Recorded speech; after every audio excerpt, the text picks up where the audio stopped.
I wish I was in Carrickfergus only for a night in Ballygram. I would swim over the deepest ocean, the deepest ocean, to be by your side.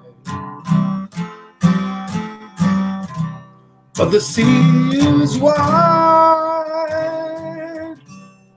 and I can't swim over, nor have I the wings to fly. If I could find a handsome old man to ferry me over to my love and die, now in Kilkenny it is reported the marble stones as black as ink, with gold and silver I would transport her. But I sing no more now till I get a drink. I'm drunk today, and I'm seldom sober. A handsome rover from town to town. Ah, but I'm sick now, and my days are numbered. From all you young lads, and lay me down. I wish I was in Carrickfergus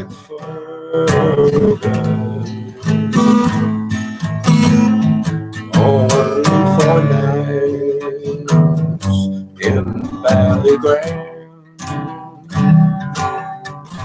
I would swim over the deepest ocean, the deepest ocean, to be by your side. But the sea is wide, and I can't swim over, and neither have I the wings to fly. If I could find me a handsome old man to ferry me over to my love and die.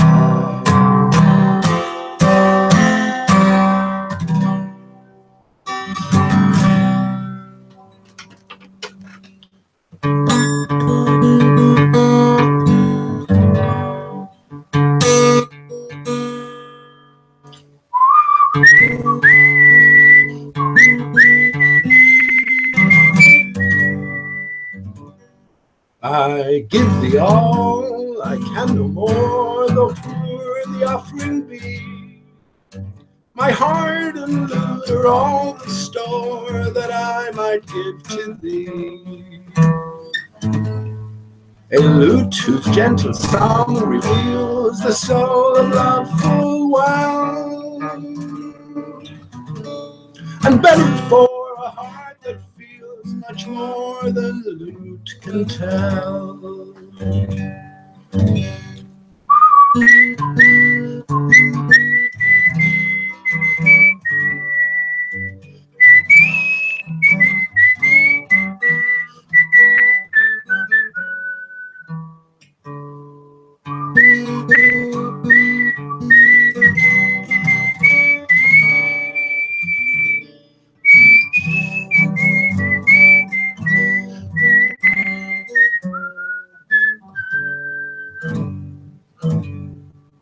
Though love and song may fail, alas, to keep life's clouds away, at least 'twill make them brighter past or gild them if they stay. And even if care and moments flings a discord o'er life's happy strain, oh, let love but gently touch the strings, 'twill all be sweet again. Oh, let love but gently touch the strings, 'twill all be sweet again.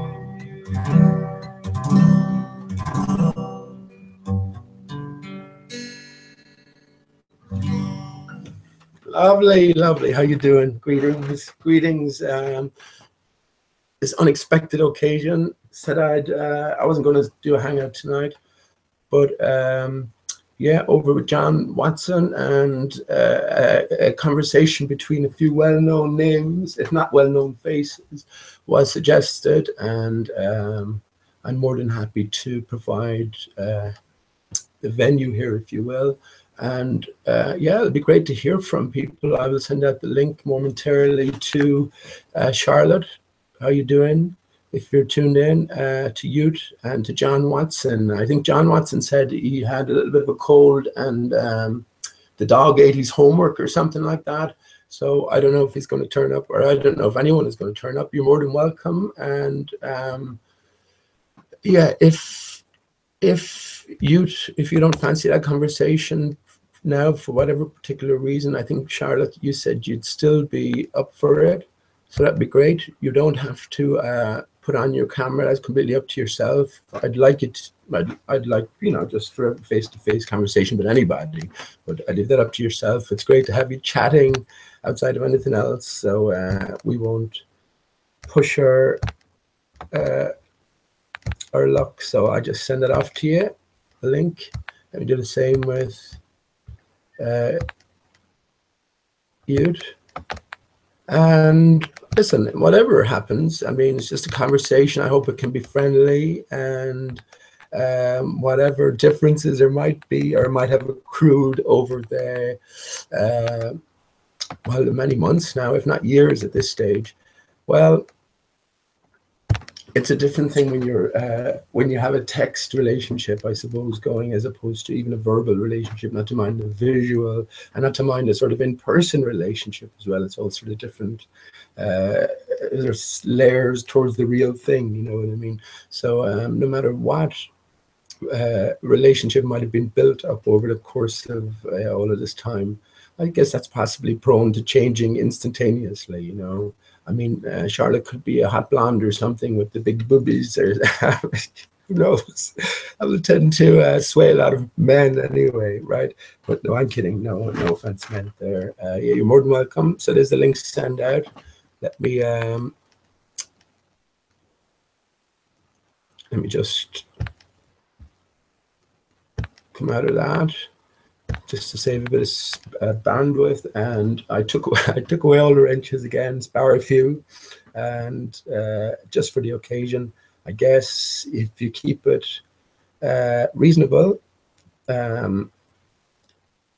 everything should be fine, right? But the minute you start getting personal, I guess I'll be in a position to maybe kick you out myself, because at this stage, well, all gloves are off in one sense. We know the story to a big degree. And battle, it was almost like battle lines were drawn in one sense, which I don't look upon it like that. I think we're all on the same side ultimately, but there is this perceived enmity or division, I guess. So maybe we can all, okay, we all just get along. Well, you can't just get along, can you? When you are. You can't get along when you're in a situation where you're sure that somebody is not is playing a part or is not telling you the whole truth. And if you're looking for the truth within any conversation, you know, it's just something that, you know, once you're aware that this is not the case, well, then you're changing your attitude towards the individual that you're dealing with.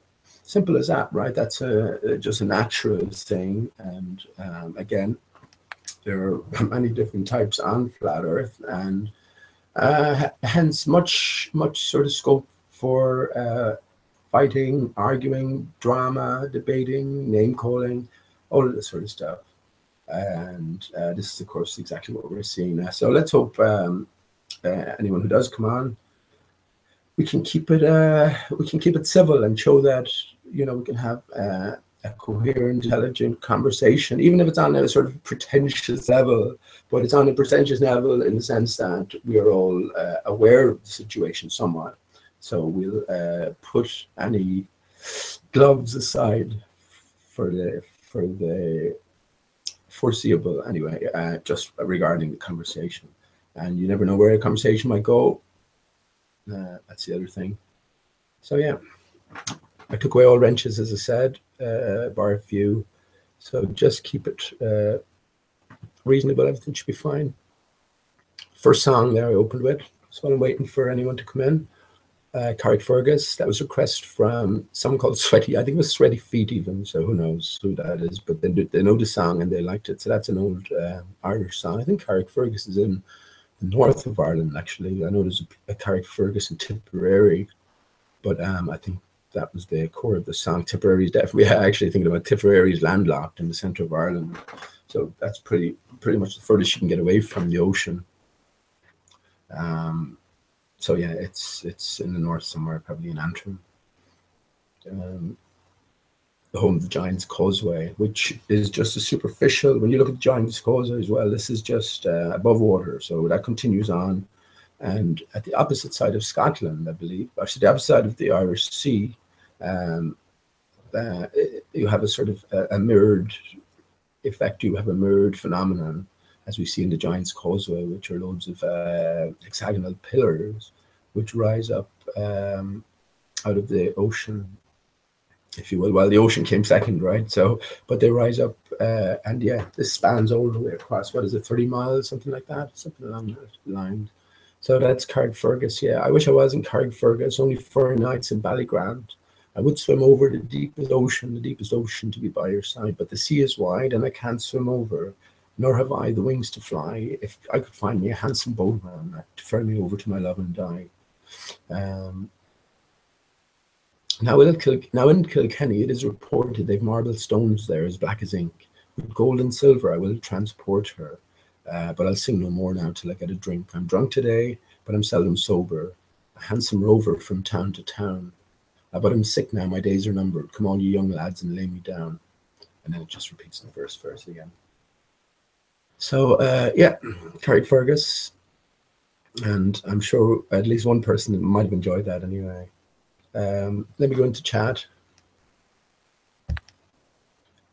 And if there's no show from anybody, that's fine as well. I think John's Hangout might still be on, so I send a message in the link anyway.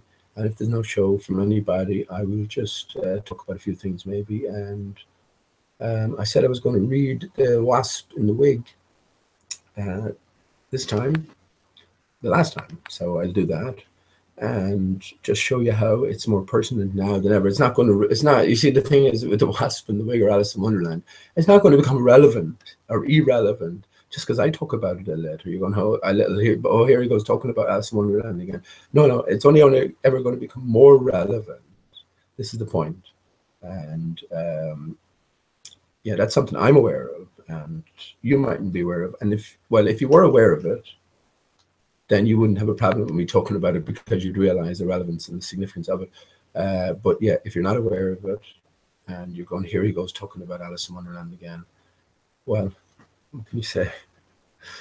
You're aware that at least I'm aware of it, right? So that's why I'm sort of continuously mentioning it, continuously encouraging you to go back and look at it with new eyes and to re-examine what's been said. Ultimately, the hidden chapter is the key to everything. It's not the hidden chapter, it's the discarded chapter. And I'll read through the actual page itself and just point out just how ridiculous it is. This is just a big clue in this grander puzzle. If you've ever read any Dan Brown novels, Dan Brown is like a Stephen King sort of character. You know, you get to see a front man, whereas DB, Dan Brown, that's another good one actually, Dan Brown. Bob Dylan is DB. But Dan Brown, I was going to say, his books allowed you to expand your mind. That's a good one. Now Dan Brown is 42. If you've ever read a Dan Brown book, you just can fly through it. You know, you can't sort of leave it down because there's action at every corner. It's yeah. But if you've ever read any type, this is a real life thing. You know, these truths are encoded in plain sight for the most part, but there is a greater puzzle that's ongoing here. So it's a real life Dan Brown novel. In one sense it is, because I guess the grander story is far more exciting. If we were in possession of all the facts, it would be the greatest story you ever heard in your life, you know, in terms of everything you look for from a story, and probably more, you know.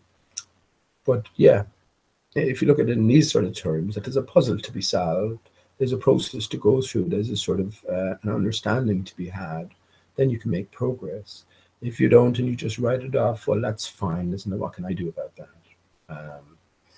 I can't do anything about that, because if you write it off as an individual, that's not going to take away from the significance of it. Just because you don't realize it, you'll just join the millions and millions of others who don't realize it, even though it's the third most published book worldwide, behind the works of Shakespeare and the Bible, would you believe? And isn't it funny that I put all of these three works together? I said they're by the same hand behind the scenes, same hidden hand. The works of Shakespeare and the Bible came out around the same time, and Lewis Carroll came later on in chronology, and all his works. But yeah, the same hand, whatever is the force and power behind all of this, is controlling all of this and is telling the story via these different, well, it's the same story being told again and again, but in different sort of formats. It's mixed up a bit, but if you have a few of the keys and you can relate, if you know bits and pieces of the story being told, then that helps you to see the story being told everywhere, and helps you along then in terms of further decoding, I guess. And most of it is hidden in plain sight, as I constantly reiterate.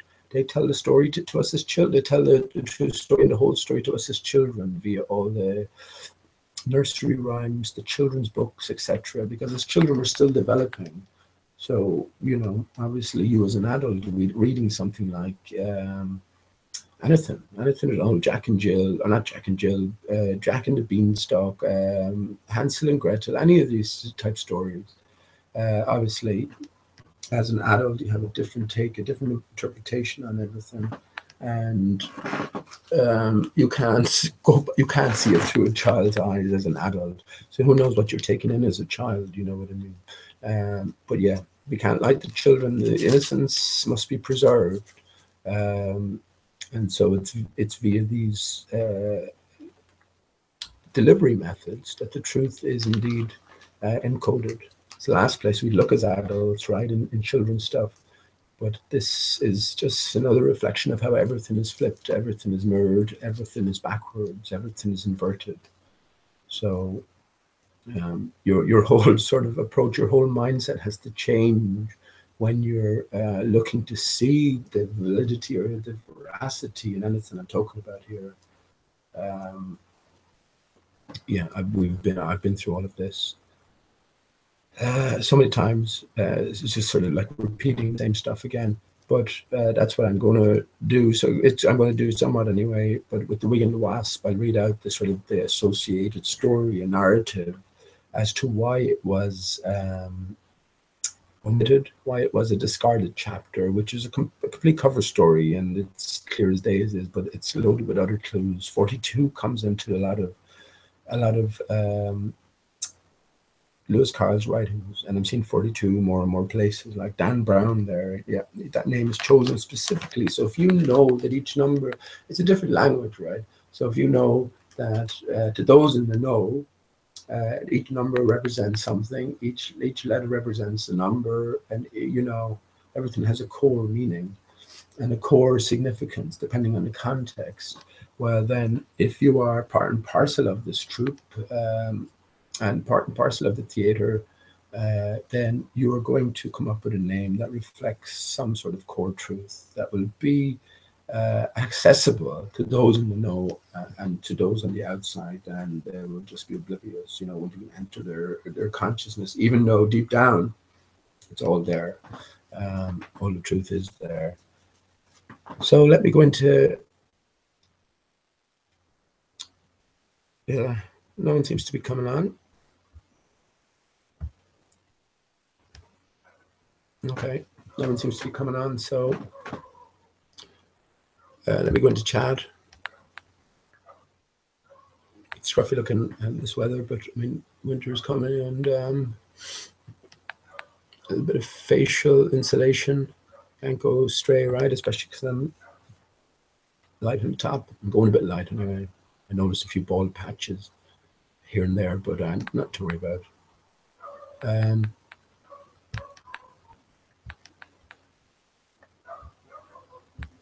Okay, I have to say, I was just thinking about Des last night.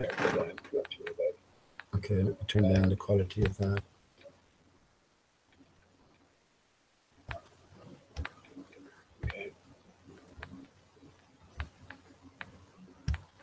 Okay.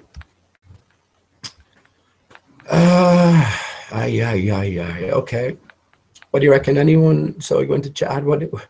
So there's going to be trouble, isn't there, again, with the lack of wrenches? But hopefully not. Anyway, everyone's welcome here. Just be respectable and don't push it. Like, as I say, the game is sort of up at this stage. You can't expect sane and rational people to keep entertaining people who come back with the same objections and the same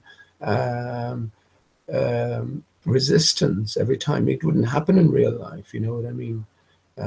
So beyond a certain point, you have to understand, which I'm sure the people, the antagonists, as I call them, understand this well enough. So we have to sort of make the call. But, you know, if you're reasonable, everything should be rosy. I like what you had to say earlier on, Rosie Cross. Leviathan, right? Leviathan is rising. Someone told me that outside of Behemoth, the other most powerful, or beyond Behemoth in terms of power, is Leviathan. And I've sort of been thinking about what Leviathan might represent. And Behemoth, I have a grasp on now. It's a vibration, it's a frequency. And even better, even I sort of made a sort of a realization as well. Instead of Behemoth, Behemoth, right? It's not instead of it, sort of in conjunction with it. We can all relate to a moth, what it might represent, even a behemoth itself, and what, you know, this fantastical, powerful creature to be found in Job 1 from the lips of God, from the mouth of God. We have the description, apparently, you know. So whoever was writing it down at the time was probably hiding in a bush or something. It was your mom was at the time, right? So your mom was taking a shit. This is my best scenario. He was taking a dump behind a bush or something. He was on his way down a trade route. He said he'd stop in here, pop in here. So as he was doing his business, he heard this roaring voice, and he just like peeked around the bush, and there was God and Job, you know, kind of a man on his knees with this great sort of thunder from the clouds, shouting out the story of the behemoth. And then he said, fuck it, I got to record this, you know, but who would believe me? This is the problem. Like, who would fucking believe me? So anyway, he wrote it down, and yeah, whatever happened in evolutionary sort of terms, maybe he dropped the paper, maybe a rattlesnake came along after he'd written down, rattlesnake came along, he didn't get a chance to wipe his arse and was out of there. It could have been bit or something, the poor fella. So if he was bit then, he'd lose all concern, pretty much, for you know, what he just recorded there. And maybe, you know, God had deemed it, that was the case, you know, for him to be there to record it, then to bite the fucker for snooping, you know, for for looking through cracks, for sneaking around. And so he went off. The account itself was buried beneath the desert sand, and yeah, later recovered and added to the Bible. And just, you know, the usual stringent tests for legitimacy, historicity, all that sort of stuff. And then, yeah, becomes one of the central books to the Bible. but no, behemoth, yeah. So outside of behemoth, understanding behemoth and behemoth, even that mantra itself, well, be, he, me, th. So as I talked about the keyboard, if you look at the keyboard, you have in the center H, and it's B, U, H. H is H, or B, U, the alpha, the omega, B, U, the TH. Again, on the diagonals of your keyboard, on the H, we have THUMB, and that's backwards is BMUHT. It's almost identical to behemoth, right? So yeah, that's a sort of a little alteration, or sort of not an alteration as such, but just a little sort of advancement in terms of my understanding with behemoth. So when you say it as be, he, me, you get it's a better vibration, and it's also more on point, I think. So be, he, me, that th, that's the S tone. So you take the sword from the stone as King Arthur. You are King Arthur, you see. You are Thor. Thor is about the frequency. He's a frequency hammer. It's about frequency and vibration. Humpty Dumpty, right? You pointed out, YouTube pointed out with the English £10 note. There you have. I might bring that up actually. Do I have that? That would be a good one to go through. Actually, I think I have that. That'd be a good one to go through, though. Just first of all, you have a hummingbird hovering next to a looking glass, and emanating from the looking glass. So it is a sort of a rippling effect. And I found a few other things as well, which is very interesting, sort of tie in with my dodo layout of the flat Earth, where the dodo wears a checkerboard dress.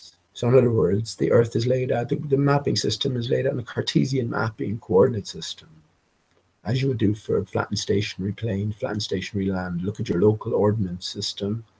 Yeah, it's grid-like. So on the dodo Earth, you have the origin, like your science copy, you have the origin 00 at the north center. It's not a point. It's in my mind, it's it's behind a sort of a separate barrier. We're behind a separate barrier here, the barrier that we're under. And everything transmits around is contoured. It begins low in the north, cross section of it begins low in the north, rises high up to its highest point in the equatorial areas, as we say, and then low in the southern peripherals as well. So the north center being the origin point is a center itself. It's not just a point.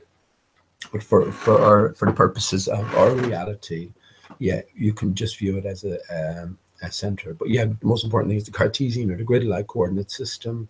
That's what the square represents, outside of other things as well. The square and the compass. If you think of the square and the compass, I've talked about. Actually, I'm going to show this. This is very good now because it's perfect for what I'm talking about. And again, it just lets me know I'm on the right, definitely on the right track. There's no denying all of these different connections after a while. But as well as the square and the compass representing the earth and the sky, and the coordinate system is used to map out the earth and the sky.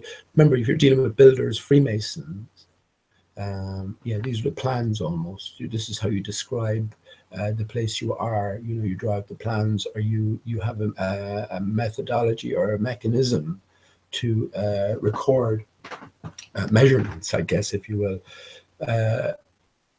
Yeah, so this is, on one sense, this is what the square and the compass represents. The square on the ground represents the square Cartesian grid-like coordinate system to be used for the flattened stationary Earth, and then the compass represents, for the sky, I should say, represents the spherical coordinate system that you must use when you're dealing with, well, contours. And we do have a contour above us. It's a collapsed barrier, as I like to put it. We live in a broken system. The important thing to remember is within our bi-ball, we are in the second ball. Within, we begin at the low at the north center. The barrier does. This accounts for the aurora borealis as well, because the barrier is that much lower. And yeah, it's pretty much just a display. It's an energy sort of display is a good word if you break it down. It's a display system, and all of these energies that are emanating from the noise center. This is what we experience as all of the luminaries in the sky, all of them. We are dealing with a watery, mirror-like, electromagnetic, reflectant barrier. We can all relate to water being reflective. You know, I don't need to go into that. As children, we can splash about in puddles and see a reflection. You know, it's mirror-like. So why would you not think that that applies above as well? You know, this none of the stuff I'm saying, or I do talk about, is counterintuitive. You know, it's something that I guess you have to go backwards to. Something go backwards is so simple, you know, but you know, you definitely have to return to being childlike, forget all the notions that you bring with you, and reconsider at a sort of a basic and a fundamental level. When you do that, this stuff is easy, you know, stuff is easy. When Soundly talks about the curvature at whatever 6 miles, 10 miles, and putting staking their reputation on it almost. Why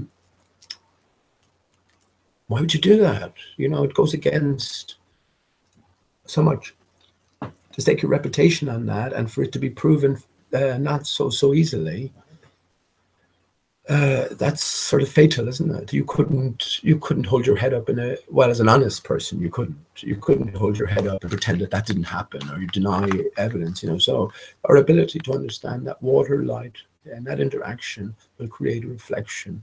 That explains Soundly's video. It explains the sunset and the sunrise over water when you're taking into account a mirrored layer that becomes a reflective layer beyond a certain point in our vision. It's all this is blurred to our vision, so we can't resolve it. But when you go under Zoom or under these artificial conditions, then you sort of zoom in and you have these factors that have to be taken into account. And when it is analyzed and you incorporate these factors into reality, or your sort of attempt to describe this reality, we can see that it's an illusion. We can all admit that it looks like this curvature there. But then when you describe it exactly, where you have an artificial horizon, you have a mirrored water layer, and you have a resulting sort of confusion. Yeah, that's, you know, confusion of reality and reflected reality melding together to give off a certain illusion. You know, as I pointed out before, it's like as they all jumped on Soundly's bandwagon there, it's like a child. It's like your child at a lake on a summer's day with the water crystal clear and pointing to the clouds in the water, saying, "Look at the clouds in the water." You know, this is the clouds have to be in the water because it looks like the clouds are in the water. Yeah, it's a knee-jerk reaction, and it's a childish reaction, actually, as opposed to being childlike, which is what we all have to be. This is very childish. It's not applying logic and reason to our sensual input and coming out with an answer that approximates reality.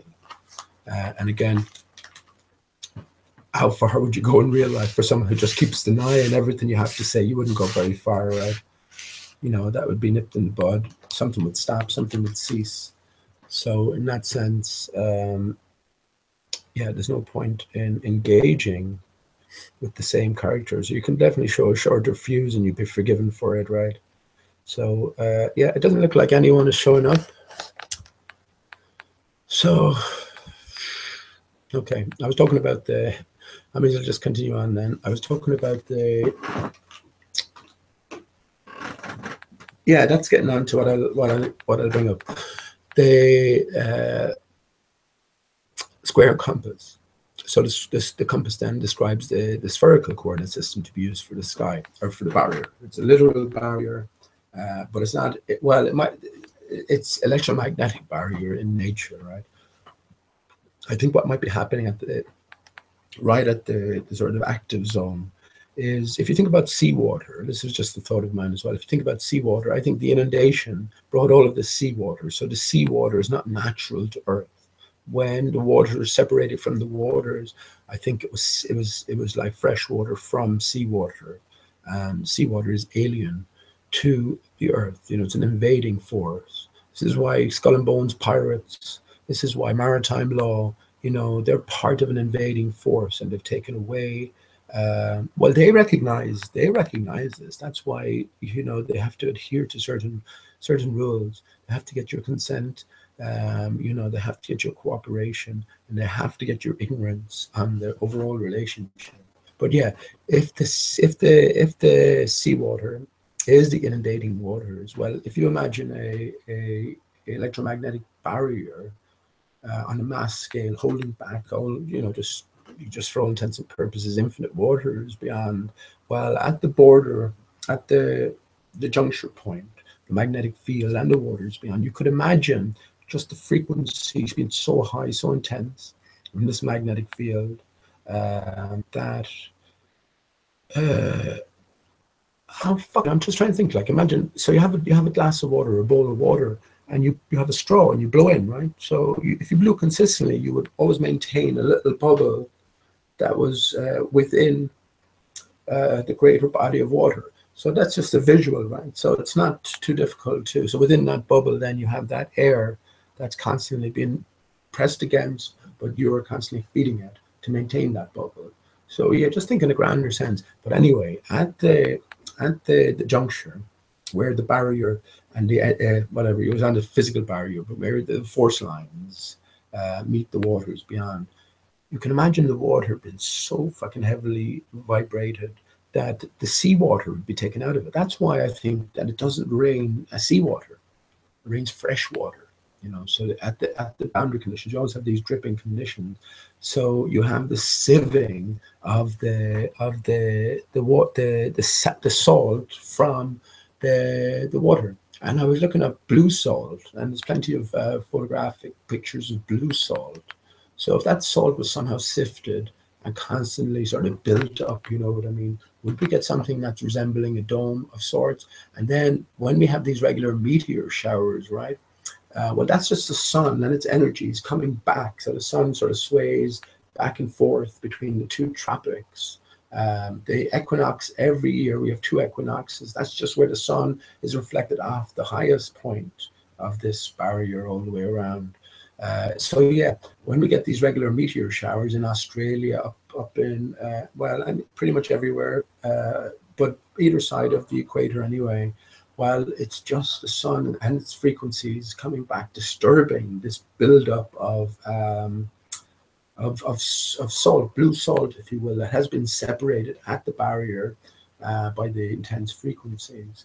Something like that I could see happening, you know what I mean? You can picture that. So when we look up at the sky and the sky is blue, is it because of this separation of this? If it is, see, if we did have an inundation, all these waters came from somewhere. So I say they came from the waters beyond. You know, when the supporting pillars of the earth, i.e., the giant trees and their sort of their connected role within supporting the whole earth, when they were destroyed, then you had an inundation. I think they might have been destroyed by fire as well. So maybe the inundation was regretted but necessary. I do think there was massive fires earthwide. So yeah, when you're dealing when you're dealing with these conditions, these boundary conditions, is it just simple as that? The separation of the salt from the waters beyond, and sort of a build-up of a layering type effect. Yeah, something to consider anyway. And yeah, pretty simple in one sense, isn't it? The way I look at it and the way I recommend, or not recommend, but the way I suggested was, so think of a dirty pool of water, right? Over time, so you think of a puddle, actually, let's go back to a puddle when you were a child. So it was reflective completely. Now you step into it, kick some of the dirt around, mix it up, puddle is pure dirty. You go back a half an hour later, the dirt is settled to the bottom again, and you have clear water again. So imagine this on a finer level up at the boundary conditions. So the water has been excited so much and energized so much almost that the actual salt is sifted out from it, and there it collates because you have such low conditions of temperature and pressure and all this sort of stuff. So that's just something to consider. You have to consider loads of other things first of all, don't you? Though I mean, first of all, hang on there. You're talking about a barrier where you know proved it as a dome, proved it as a barrier. There's no proving anything anymore. Like, you know, that's not the way it is for me anyway.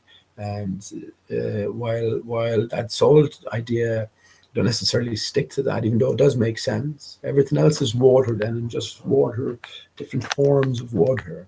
And yeah, but I'm not stuck to the idea, you know, it sort of makes sense in one sense. You can sort of take it or leave it and move on. I am stuck to the idea that there is a barrier, a divider between the waters beyond and us, wherever the fuck we find ourselves. Whatever might be going on. Some things are ineffable. Let me just, sorry, before I have a smoke. Okay. And Sweaty, yeah, I hope that was okay, man. I think I kind of did it in the wrong key.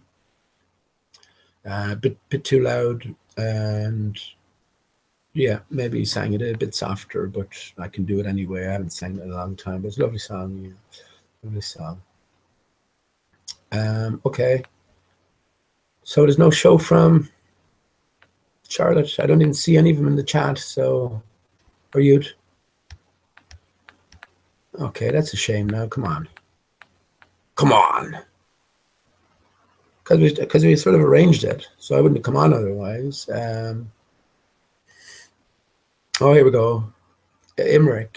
I mean, anyone else? Actually, now that I'm here, anyone else? Dave, hi, how you doing? Teddy C, if you want to come on for a chat, Dave, let me know. And does anyone let me know in chat? Here we go, Imric. Yeah, I mean, you'll have the strength and courage to put your face behind your points of view next. You're baiting, leading sort of objections, you know, and obvious objections as well. If space was a vacuum, it would suck all the gravity into space. The Titanic was sunk because it got too close to the ice wall. I mean, that's a sort of attempted humor, Imric, but I mean, one thing you will ingrain into that statement is the Titanic was sunk somewhere, though, and there's ice involved, you know, so you'll parrot the story of the Titanic and the iceberg, which is nonsense. There's nothing at the bottom of that ocean. And no better place to fucking hide sweet fuck all than there, Emmerich. Where was James Cameron when 9/11 happened? Well, he was down at the bottom of the ocean going around the Titanic. Now, if 9/11 was hoaxed, and we were always meant to find out it was hoaxed, something that the Titanic might have been hoaxed as well. And past the literal, there's a far more significant meaning in terms of the symbolic. But you will never admit anything like that, Imric. You will just deny everything. And I know that was a joke, but I know you're the character you play somewhat, but you will just deny everything. And you know, at this stage, it's not adding anything to anything for me anyway. It really isn't. So that's why I'd have a sort of a short fuse in one sense. I think there's a lot more important things we could be talking about, but having said that, no one seems to want to talk about, or very few want to talk about the stuff that I'm sort of talking about. And I think that's the stuff we should be talking about in one sense. We know the Earth is flat and stationary. We know there's a greater story to be had or to be told. Let's get on with trying to find it. Find that. Okay. PJ Fan is here. Don't have many PJ fans. Someone said they were a fan of PJ Fan, so fan of a fan. Are you doing PJ Fan? I didn't leave I left very few with wrenches, but with that comes a great responsibility, PJ Fan. I mean, I have to take your word for it that you're a PJ Fan and you say you love the dodo to bits and you dream about the dodo every night and all of this sort of stuff. So I have to take your word that you've been true and honest and above board, because otherwise you wouldn't have called yourself PJ Fan and, you know, sort of disclose this very personal stuff about you. So, yeah, on that basis, you know, and upon request as well, I left you with the wrench. Now, the one stipulation is you can't use it on any flat earthers. There's no using it on flat earthers. And I would, yeah, I frown on using it on anyone, any ball earthers as well. So it's more of a sort of, and a trophy as such, but it's ornamental wrench, you know, because, yeah, I feel sort of torn in one sense. My sort of intellectual mind is telling me one thing. Hang on here, hang on. There's something not quite right about this. And then my sort of emotional side is going, oh, isn't that lovely? You know, so I'm torn. Let's see how it goes. Carl Stenbeck, how you doing? Hey, Carl, your own beard. I saw you on talking with Jim and Pancho. I was at Jim, and your own beard is along the lines of my own. Excellent. Big ginger beard as well, Chris or Carl. I wonder, is there any Irish in your family, if you're still here? But no, how you doing? Zoo Scott, how you doing, Zoo? JJ.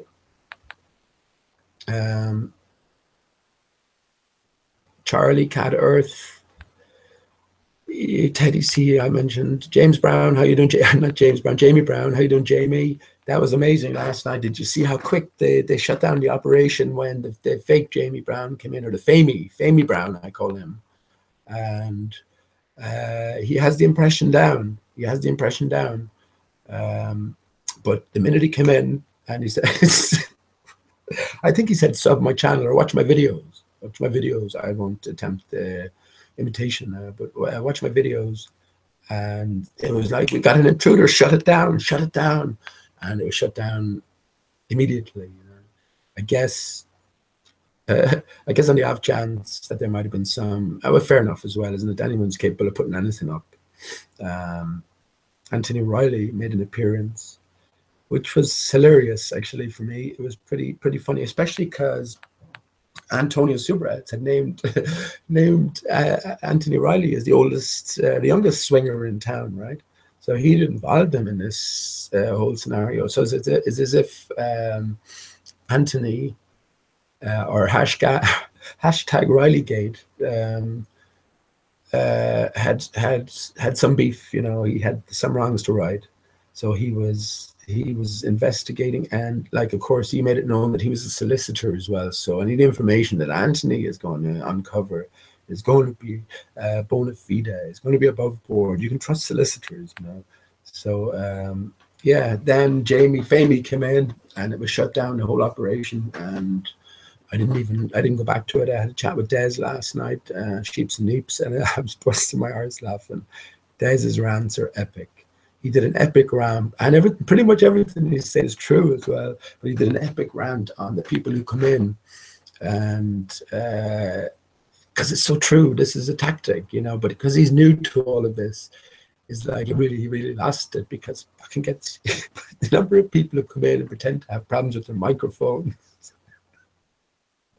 And he's going through the process of being polite at first, letting them know you have a problem with your microphone, and then realizing that the piss has been pulled out of him. But he sort of lost it in his rant, but it was hilarious. So I was chatting with Des, and better going back to hot potatoes. I think it's all a sort of a setup. It's all a contrived drama within a drama. The most important thing, I'll say it again, the most important clue you're getting from Mark Sargent is Mark Sargent Prepper. Mark Sargent Peppers, that's your sort of your hook. That's your grappling hook that connects you onto this greater game that's been played out. If you're getting caught in the other games, then that, you know, almost irrelevant to the greater picture. Well, that's your own business. You're getting tied up in this fabrication within a greater picture that's been painted. So that's my own view on it, and I think it will intensify as well, because all the sort of actors have to remove their mask at some stage, but it won't be drama free on the way there, and that's the way it was written as well. But in the meantime, if you're missing the major clues, if you're missing Mars Sergeant Pepper, Sergeant Pepper is the Beatles, Paul is dead. etc. Alice in Wonderland, Lewis Carroll, Charles Dodgson, Dodo Dodgson, and beyond. If you're missing that bigger picture, or that bigger connection, and you're getting sort of caught up in the kerfuffles, well, good luck to you with that, right? Good luck to you with that.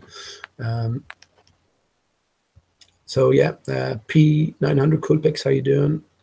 Luke Marshall, how you doing, Luke? John, oh, John is here. All right, well, you have the link, John. Excellent. So more than welcome to come in for a chat. Anyone is, but I don't see Charlotte in the chat. So neither do I see you. So maybe I'm just thinking, I mean, if they decided to have a little private conversation, that'd be cool as well, wouldn't it? The two of them at loggerheads over an extended period of time, finally decide to have a chat. Why not do it on a private hangout? I wouldn't have any problems with that, obviously. It's none of my business, but I think that'd be cool. So maybe if something like that happened, it'd be great. Otherwise, yeah, come on, pop in, Jude. Pop in, Charlotte. You're not a lady of your word.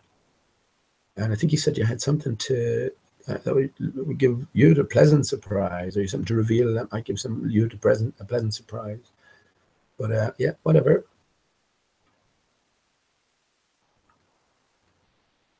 Just say hello to me only, Carl. Okay, I mean, there's a few messages here, right? What do you do though? I did say I'd take off the wrenches tonight for the chat, but that doesn't mean I can't. I don't have to, or I don't give out wrenches. But there doesn't seem to be any problems, really, does there? Braid, how you doing, man? Haven't seen you in ages as well. Is it? Is it? I don't know if it is Twitwit. I don't see. I don't get too involved in all of this, and I have no idea if it is or not.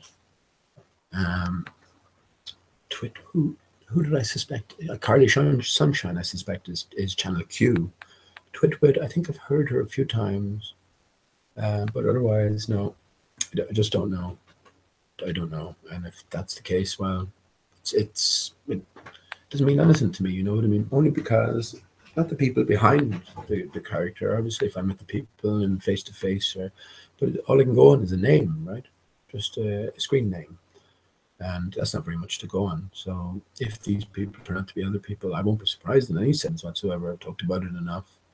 And yeah, maybe we're in a time of revelation, right?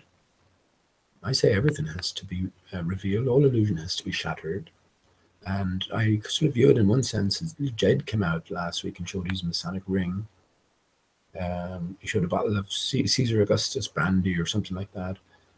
Some other alcohol, and he also sort of stubbed a cigar. So any clues what he might have meant? I think in one sense he was sort of telling us what we all knew. He's an actor, he's playing a role, so he's a sort of an insider with access to occult knowledge. Now, the thing about masonry isn't it, you can take it to whatever level you like, but isn't there certain required reading? Anyone who makes their way through the secret teachings of all ages, or stuff like that, which I haven't read any of these books. You're going to pick up a lot of stuff for that. You're going to pick up a lot from talk that goes on, you know, and who knows how long you've been involved with these organizations as well. So I think Jed was involved in some certain disclosure there. He surely understood that those of us who've been paying attention had him pegged for an actor early days. So now he's coming out with his Freemason ring. And he's giving these sort of cryptic clues out, and it's sort of up for you to decode. With his Masonic ring, that's exactly what I was talking about as well. With the square representing the Cartesian coordinate system, and the compass, the spherical coordinate system for the barrier, the contoured barrier. Then we're left with the G in the center, and the G represents the sun. And the G, if you look at the G, it's made up of three separate characters. Or three separate movements. You have a sweeping movement, a vertical movement, and a horizontal movement. It's also sort of 3/4 of a theta, right? And a H is the theta. If you think about the top and the bottom of the H, if you connect the two bars either side, you can roll it into a nice perfect theta, which is a 0, and it's also an 8. It's the alpha and the omega. So all of these letters are representative of something, and these representations are well known. But the G represents the 3 separate movements of the sun. All there is the sun. This is what it tells me as well. All there is the sun, but the G itself represents what's between land and sky, which are the luminaries, or the reflected lights that we see. If you haven't considered it, again, basic concept that we can appreciate is children, light, water, reflection. The moon doesn't exist as a separate thing. It's a reflection of the sun, the interface of the sun. You can view the sun as a lightsaber, which they told us in Star Wars. Star comes into it again. Remember Antonio Suberet's Star, I, Be, Us. So that Antonio Suberet's is playing such a prominent, has such a prominent role in Flat Earth here. And he has star encoded within his name when read backwards. Tells me that, yeah, they all know this stuff. But yeah, Star Wars. So they tell you, yeah, the lightsaber, Luke Skywalker. Yeah. You think of a big laser. That's what they showed us in 9/11 as well. Remember the buildings were taken down, and a short while afterwards, they shone up these blue, intense beams of light just up into the sky in place of them. I can't remember what it was called now, but yeah, this is telling us that's pretty much what the sun is, just a much more intense level. And yeah, when that beam hits a reflective surface, you have all manner of reflected artifacts. The direct reflection of that the sun beam, or the sun energies, is the moon. When you see the face of the full moon, you're looking at the face of the sun. You can't see it at the sun because it's too intense. You can't manifest it, but it's, yeah. When that energy directly reflects off of, again, you're in a contoured surface, so it's a contoured mirror. We've all seen the experiments with laser lights and bowls, inverted bowls, where you have a reflective sundog is a perfect example in the real Earth, in real life. So yeah, when you have a light shining, reflecting off of a contoured surface, you will get partial reflections, half reflections, you will get 3/4 reflections, full reflections, based on where the source energy, the source light, is reflecting off in relation to this barrier, this contour. So that's pretty easy to understand. I mean, you mightn't have to go along with it, but to understand is not too difficult, right? So I think that's where the G comes into it, with the Masonic square and compass. But again, on another level, then I said that the up arrow represents the masculine, and the down arrow represents the feminine, right? And it's only with a symbiosis or a joining or a reunification of the masculine and the feminine can we achieve that divine balance. And there we see that in the Masonic square and compass, you know. So it's not just, you can see there the two pertinent layers that are encoded, and many more you can be sure as well. But at its core level, I think that's the representation we're dealing with. Yeah, and that will come into play. So again, bear that in mind. And that's like an A. That's where I talk about the A, the D, and the H in the template that all numbers and all letters are crafted from. More appropriately, or more accurately, it's just the H. You know, you can get the theta from the H by just connecting the two cross beams. Vertical beams, vertical limbs, I guess. If you think of, I was thinking about this as well, sports that are presented to us. So let's say over this side, Americans be able to relate to it as well. Think of a rugby pitch, and the goalposts there. You have a H, right? So there's your H. Within the football, you have your theta in the center circle, right? So your kickoff point, and you also have your D at the edge of the goalkeeper's area. So ADH. This is your template, one laid over the other. I've already showed this. One laid over the other, each representing something very significant. And there you have the template for all numbers and all letters. and all symbols as well. So it's all relating back to the same thing. Like the V for vendetta, for instance, features a V within a circle. So it's without the masculine component, which is the arrow pointing upwards, and it's also without the horizontal, the connection. So the H ultimately is a BHU8 on your keyboard, is the Trinity. It's the 3 in 1. It's the male, the female, and the child in one. It's the left, the right, and the center, all within one.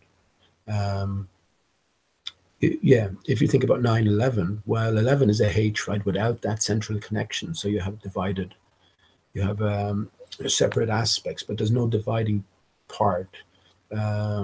If you think about an A, the letter A, it's more masculine because the up arrow points or represents the masculine, and you can see the H is collapsed at the top. So there's a bias towards the masculine energies. Yeah, so that's just a general idea. But yeah, the ADH, and it comes up everywhere as well. And it is representative. There's no power in any of these letters or numbers in themselves. It's what they represent and knowledge of what they represent, which is indeed a higher power as well. We are in a fantastical realm. And yeah, everything has to be, what backdrop now are you going to use? You know, now that you've come to flat Earth, what sort of benchmark are you going to use to decide which piece of new information you'll entertain as credible, as probable, as possible, as ridiculous? You know what I mean? What are your new criteria? These are the bigger questions. And yeah, the ADH, that's where, yeah, we have the A. So imagine an A inverted and folded upon itself via the crossbar. Then you have the upside down arrows and you have the cross arrow. Well, if you have the upside down arrows, that makes two X's, right? You have an X and an X. Try it yourself. So then the X has significance in that sense. You know what I mean? It's because it represents a symbiosis of the male and the female aspects, but it is missing some aspect. This is the point out from the greater template. You know, it is missing the theta, the circular enclosure. This is the alpha, the omega. This is the 0 to the infinity. That's what that represents, I guess. It's a sort of a higher power, a spirit attached to everything. But yeah, it's certainly about the H over everything else and what it does represent. Okay. Oh, Ranty, come on, man. Tell me you're not going to, okay, you haven't considered that.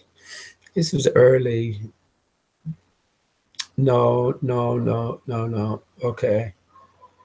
Oh, gosh, I mean, listen, when you get beyond the official layer with the Titanic Pete fan, then you have waiting for you the old switcheroo with the Olympic and the Titanic. So the Olympic suffered a bit of damage, and they did the old switcheroo for insurance purposes, and the Olympic is waiting at the bottom of the ocean for you. And just to support you in that, we now have footage showing you a big fucking M, a big M on the wreck, whereas, you know, Titanic has no M in it, whereas Olympic has. So that's your little piece of supporting evidence there, which is handed to you on a plate. Can you see how you're being said and led? So no, there's no ship at the bottom of the ocean. And also, when you're trying to raise massive funds for this venture project, you know, the largest ship in the world, even though I think there's another story going on, another layer to it as well. When you're trying to raise money for this extraordinarily expensive project, remember, shipping, even though it is lucrative, it takes many years to return, you know, initial investment. But when you're trying to finance a project like this, you're not going to go along to any potential investor and say, by the way, you know, I'm thinking of doing 3 of the same. You know, you don't mind forking out 3 times as much? No. I mean, that's not how it happens. You know, you're lucky, and it takes you all your efforts to raise enough to, you know, to make the one. So we're being fed scripts and narratives with many layers from the very start. If you have a problem with that, I'm not going to post it now. Go over to Clues Forum and just type in Titanic. You'll see a thread there. Or just go into, again, just to start you off, it's always good just to go into YouTube, Titanic hoax, something like that. And get people who have done some work on that. And again, I've left that behind years ago. Just accept that this is, I accept that it's the 9/11. You know, all of this, the preconditioning we got for 9/11 in the movies and, you know, in videos and music and all this sort of stuff. Well, same sort of thing with the Titanic itself. When a book called The Titan came out, and where, you know, they laid out the circumstances almost exactly for the Titanic, and that catastrophe, in inverted commas. So, yeah, I mean, if you're not, this is what I'm saying about being aware of fakery. I mean, you can't go along and say, well, I'm after realizing that whatever, Boston is faked, but they couldn't fake fucking 7/7, for instance, could they? And then even if you grasp that, you're not going, you know, what are you going to do? Is just stop there? No, you can't. You have to go over everything then and see, is there any evidence to suggest that this has been fabricated? And when you do that, you find that it's fucking evidence everywhere, everywhere, everywhere. From new, you know, from the Titanic to the First World War imagery to Pearl Harbor, you know, to battles, some of the battles in most of the battles in the Second World War, to nuclear weapons, to space, to moon landings, you know, to everything. This is what I'm saying. You can't just stop. And this is where you have to, I was saying this to Jamie the other day, rather than sort of from this point, look back. And with each new investigation and realization, sort of get more and more disbelieving, you know, kind of say, no, that's where how you definitely come into cognitive dissonance, because you can't deal with the scope of it all. No. Don't start from here and go back. Start from back there and realize that these were all possible potential plans in the wings anyway, and then come forward. That's probably the best thing, because you still have to get over a lot of conditioning, a lot of brainwashing in one sense. We all do. What we hold as dear, what we hold as true, what we hold as real. It's a question for the individual, and it's now more than ever, it's an important question, right? Is Anthony Riley true, ranty, or is he playing a part? Is he playing a sort of limited role or an intermediate role here? This is a good question, isn't it? I asked Anthony about, okay, Charlotte is here.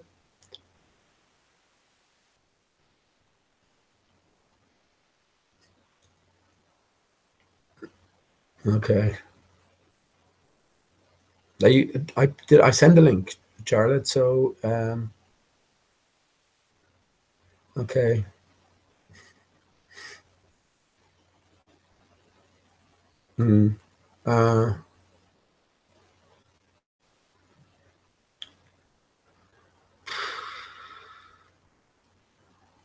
Well, what's going on? I don't know. I don't know. So Zeus Scott says 1 and 1 equals 3. Well, I disagree with that. And I say the actual math is a half plus a half equals 1. The child is the one, the unity, they all, and we as adults capable of having children have become divided and split. So I think that's my interpretation of that. 1 and 1 equals 3 can't make sense, can it? Okay. All right. So, well, I mean, look, I send out the link, and if you want to come on, Charlotte, you're more than welcome.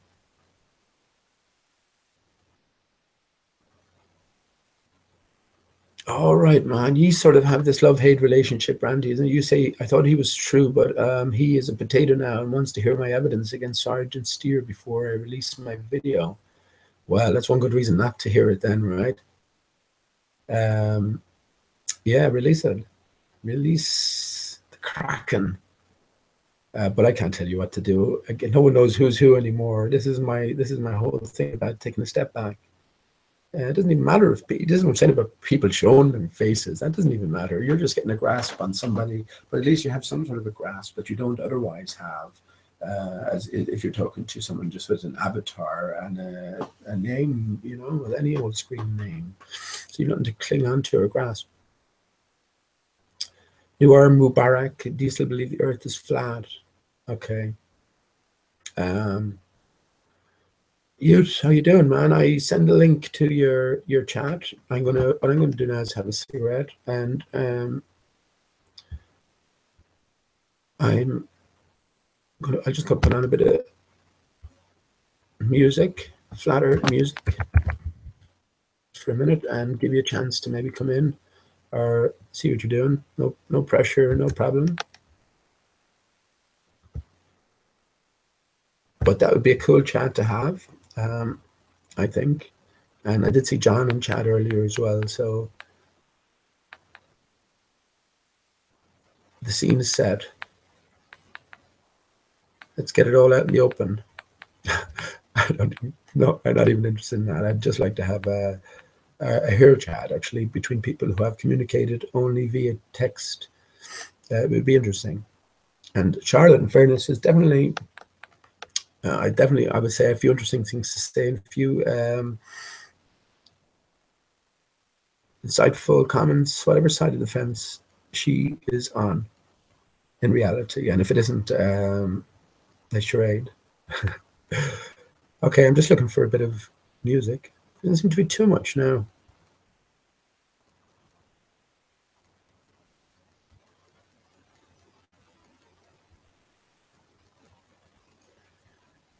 Okay. Mark Sargent seems to be everywhere when it comes to flat earth music as well, promoting on all fronts.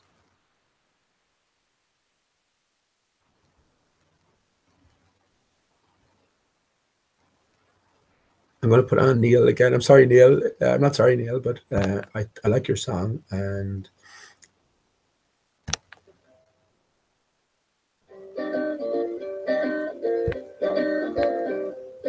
so many things hidden in plain sight. Clear as day and as dark as night. Once she gained the eyes to see, opened back on how it used to be. Find out you slowly wakes, realizes what's at stake. Free your mind from all its fake. Maybe then you'll start to feel awake. Oh, sometimes you must turn in order to grow. Oh, sometimes you must fail in order to know. Some lessons in life, the best ones to read. But then you feel it, not to gain. Remember, you can win in the battle for your soul. Come down by society, go down with technology. Stupid people with smartphones, put them down with ultra mind control.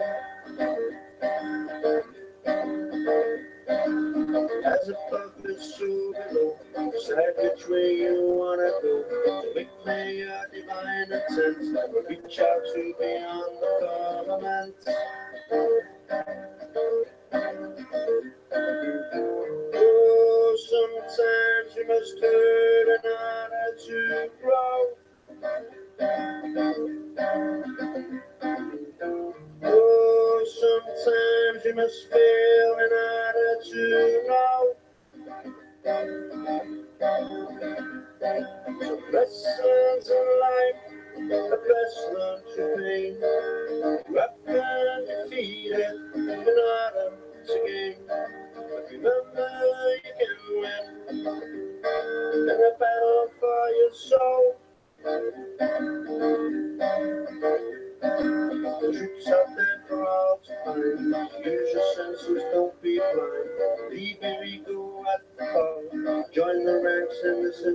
separation wall. Oh, sometimes you must hurt in order to grow.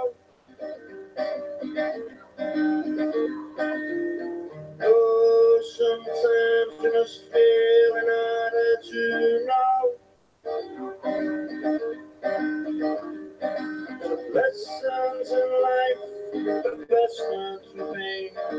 Rough and defeated, once again. Remember you can win in the battle for your soul.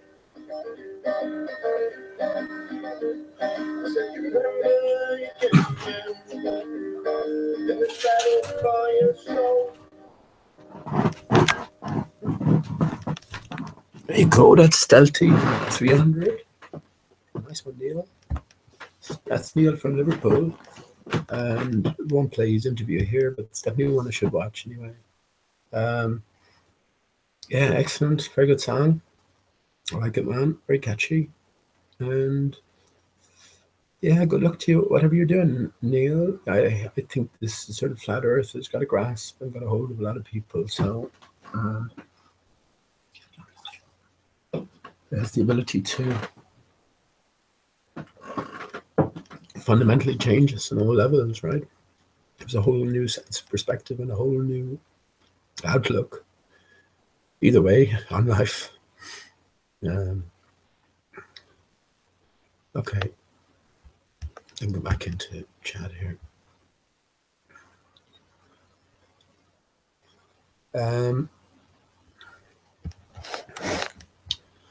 Let me bring up. Yeah, it's just on the back of the thinker. So on the back of that, let me just bring up this. On the back of, I'll bring up a few things. This is good. Okay.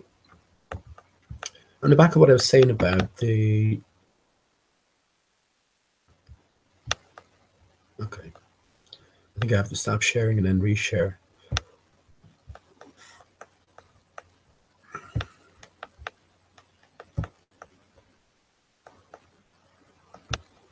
Yeah, okay, let me do this. On the back of that, that'll do. I'm sure you all recognize this map, right? This is the UN. Let me get a pen and paper because I'll do a bit of scribbling as well. Pencil, or not pencil, let me get a pen here. That'll do. On the back of that, we all know what this is, right? It's the UN logo, and it's been put in our faces. So people, once the flat Earth came along, it was natural that the flat Earthers, or would be led to thinking the obvious and literal, just like the first layer. Well, there they are advertising the flat Earth map. That's all we need to know. It's fair enough, but there's more to know. So what more is there to know? Well, I was just talking about this. So if I can just, can I extend that out a bit? Okay, that's cool. UN. UN. Now, this is what I was talking about. Let me just see if that's coming through okay. Yeah, that seems to be coming through fine. So I was talking about with square and compass, right? I'm just going to roughly do it, right? So we have the overlapping of the male and the female aspect, right? But each has lost its divine balance, right? The male has caved in. This is the divine balance of each, right? With the connection between the male and the female aspects, the left brain and the right brain, the feminine, the masculine, the logical, the creative, the imaginative, all of this representative. But if we think of the A,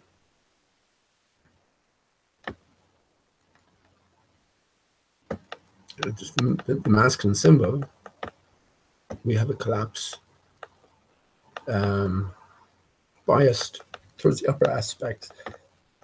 This is the international symbol for the feminine, so we have a collapse of the lower aspects of the H, without, again, the connecting point, the connecting center. So when we look at U and N, and yeah, let me get rid of some of this. So what do you see? What do you see when I do this, right? When I do this, I'm just trying to just put a.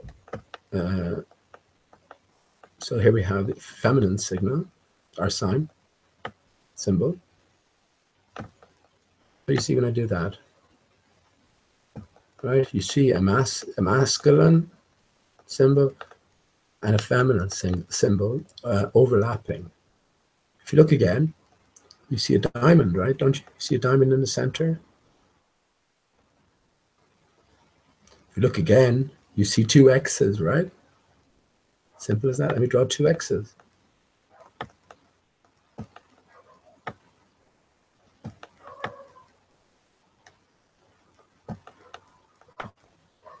There you go. Well, whatever. We do that again.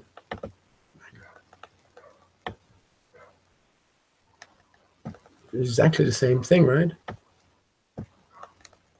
So this is how there's three different things in one. Now we have to remember as well, all there is 3D. All there is 3-dimensional. That's reality. Everything has a breadth, a width, and a height. And it's like if you ever watch First Contact, how they unravel the puzzle is by thinking in 3-dimensional terms. And when they did that, then they came across the design, of course, and the key and the decryption to the grander puzzle that had confounded them to that point. But yeah, UN. Let me. Yeah, it's actually the same thing. It's what it represents. We have a U. We have an N. Overlapping of the male and the female aspects within us all, because we are divided. So this is the end goal, is the reunification of the different aspects within us all. And, you know, this understanding that all division is illusory. So if we look at the olive leaves, right, around, you know, it's said to represent peace. They're said to represent, you know, well, the conspiracy-minded amongst us are sent back to the fashion and ancient Rome, and how that tradition and that power is still ongoing. No, it's deeper than that. You know, it's more than that. So we can see here that we have upside down representatives. This is out of balance, right? What we need to do is get the unification of male and female. So if we take a pivot point, let's say here, and we rotate around, we rotate this up and around until it overlaps this one, then we'd have a series of almost snake-like as well, isn't it? So it's almost like an Ouroboros sort of chasing his tail. So we're encouraged to undo this knot. X marks the spot. Undo this knot and rotate this around until this point here is down here, and one is overlaying the other. When one overlays the other, then we have this unification, interlocking of opposing, seemingly opposing aspects.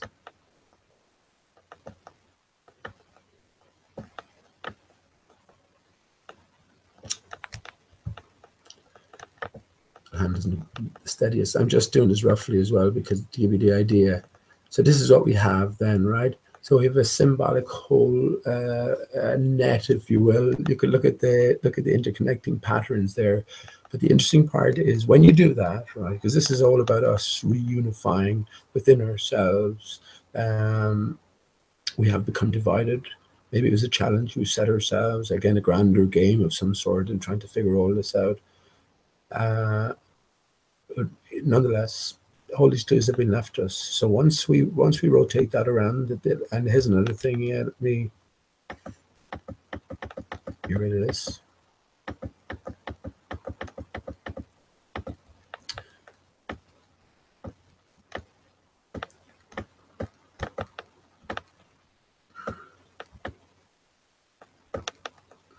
You know what that word is, right? Yeah, well, it breaks down to 2 words, right?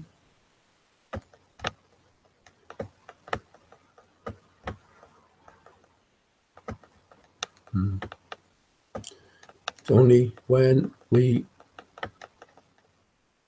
can all experience. For fuck's sake. It's probably easier with a mouse, but I'm just doing it with sort of the touchpad. We can all appreciate the division. I think we all can, male or female, it doesn't matter. We all appreciate there is something missing, some aspect of ourselves that is we are divided from, or others, you know, if we want to externalize it. And yeah, this is all about the search, or the reunification, or the remembering. So we have been dismembered, and now it's about the remembering, and it's by this overlapping of the U and the N. That's why it's called the UN, United Nation. So we're encouraged to unite things. So when we do overlap the U and the N and turn around, rotate this laurel leaf. Remember the 2 aspects. If we have the V, okay. If we have, okay.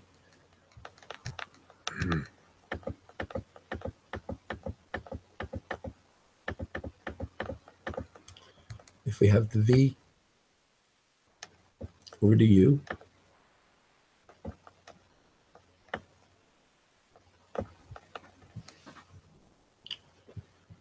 okay, sorry, we have 2 aspects, the masculine and the feminine, and the divided. So we need a bringing together of the 2 different aspects. And when we do this, sorry, I was going to say something else there, but it's sort of temporarily slipped my mind.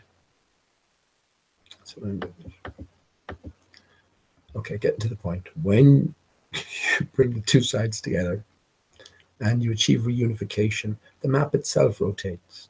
So when the map rotates, it's like a sort of a what do you call those?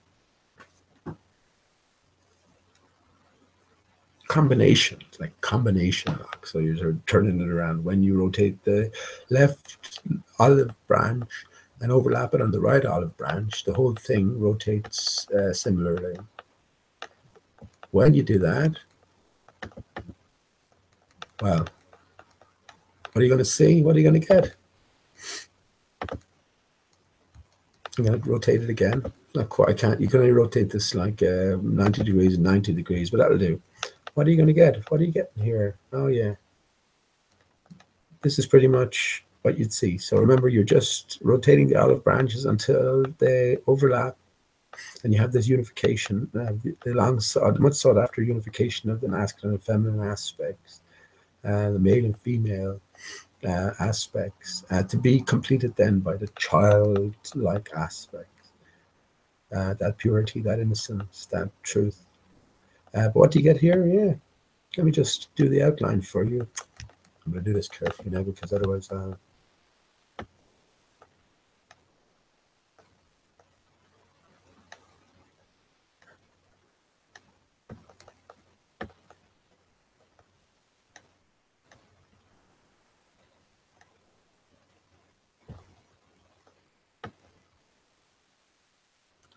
he's starting to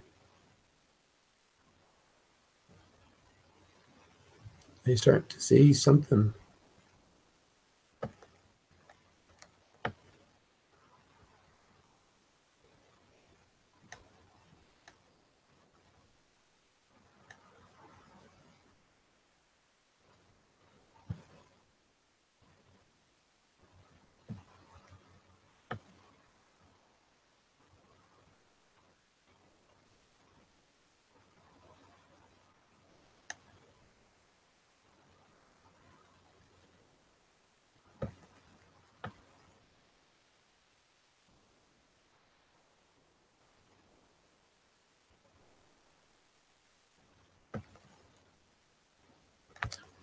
Well, anything popping out at you? When I first came across the dodo, I imagined the Earth, as our lead up to the dodo, I imagined the Earth post or pre-inundation. So, even if you took a good bit of the water, because I read about Ireland and England being connected to mainland Europe, so it was easy to sort of think in terms of the Mediterranean, just draining away. Just pull a big plug on the Earth, and what happens? What emerges when you drain the water away? Well, this all fills in as well here, right? This whole Arctic area, all the Mediterranean, all these there's the Mediterranean here. All these different inlets fill in, especially around the Philippines. Australia becomes connected as well. And the dodo, this is the dodo, stands out more prominently than ever. So now with the UN flag, I'm after giving you a context as well. Again, they're just a very UN. It's all about the reunification. I've talked about the repair without. That's where the 420-year project grade work comes into things. But there's also this repair within as well. And as I say, a remembering. So when you see the Masonic square compass, not only does it represent what I've talked about, which is the Cartesian coordinate system for this fixed and stationary dodo flat Earth face. Not only does it represent that, but it also represents the masculine energies, aspects to us. We are divided, you see, and when you divide something, then you define new terms. So we have defined those terms in terms of male, masculine, female, left brain, right brain, but it's all within us, right? It's within our being. So we have become divided, and hence these divided conditions or states required defining. So this is where there is no separation between us, in one sense, between male and female. It's illusory. And that's another thing I'm going to talk about actually in a second. Let me do that, because it's very pertinent. But not only is it illusory,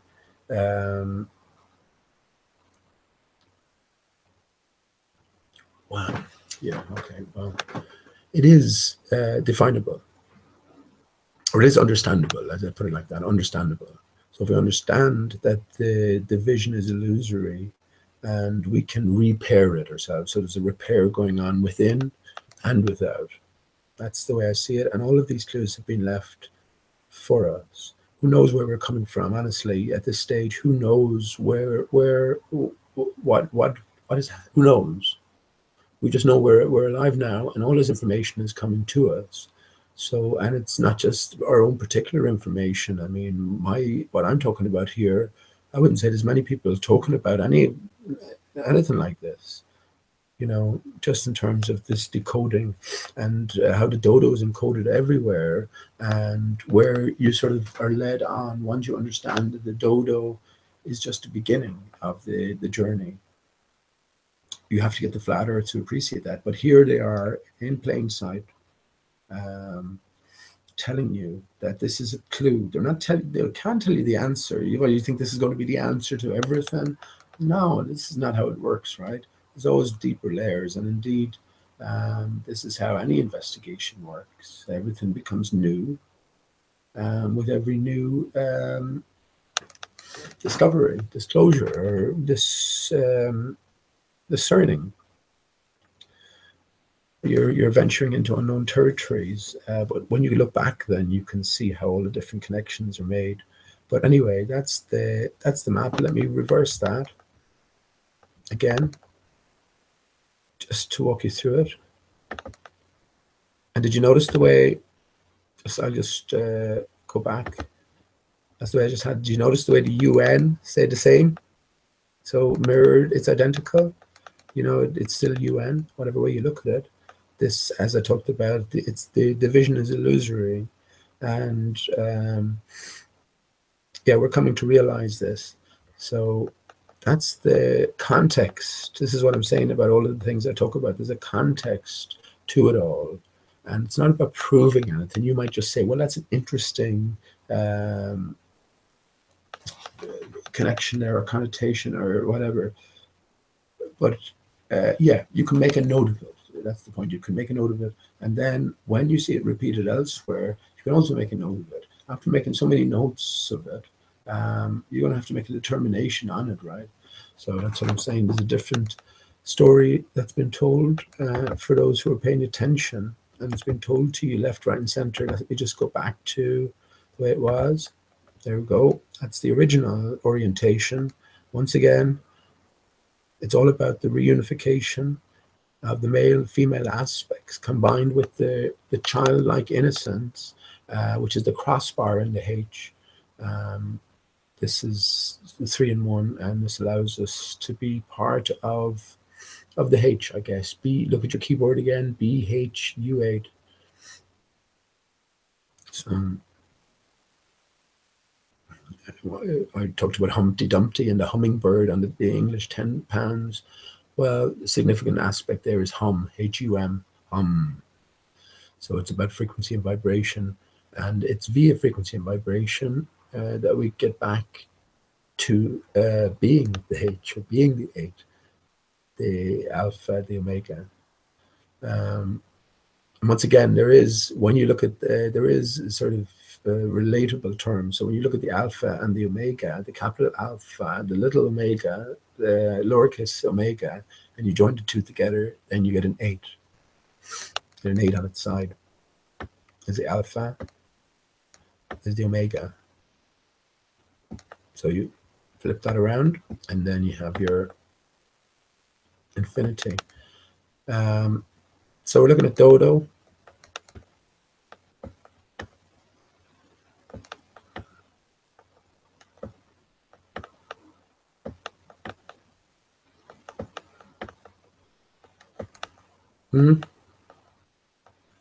Pretty close, right? Pretty close. It's been difficult to draw an 8 on its side.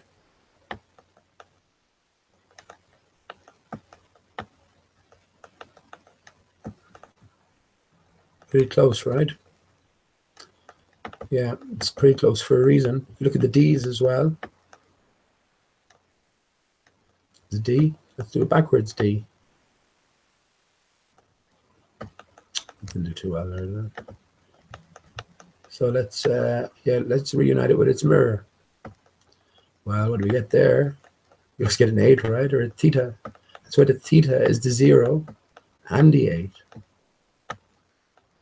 The alpha and the omega, it's the highest. It's the power that you have no hope in this limited state of comprehending. And by trying to put any labels outside of a very few terms, it's blasphemous, but not in that sort of religious sense, because we can't. How can you possibly use anything to describe something that's beyond your ability to imagine or describe?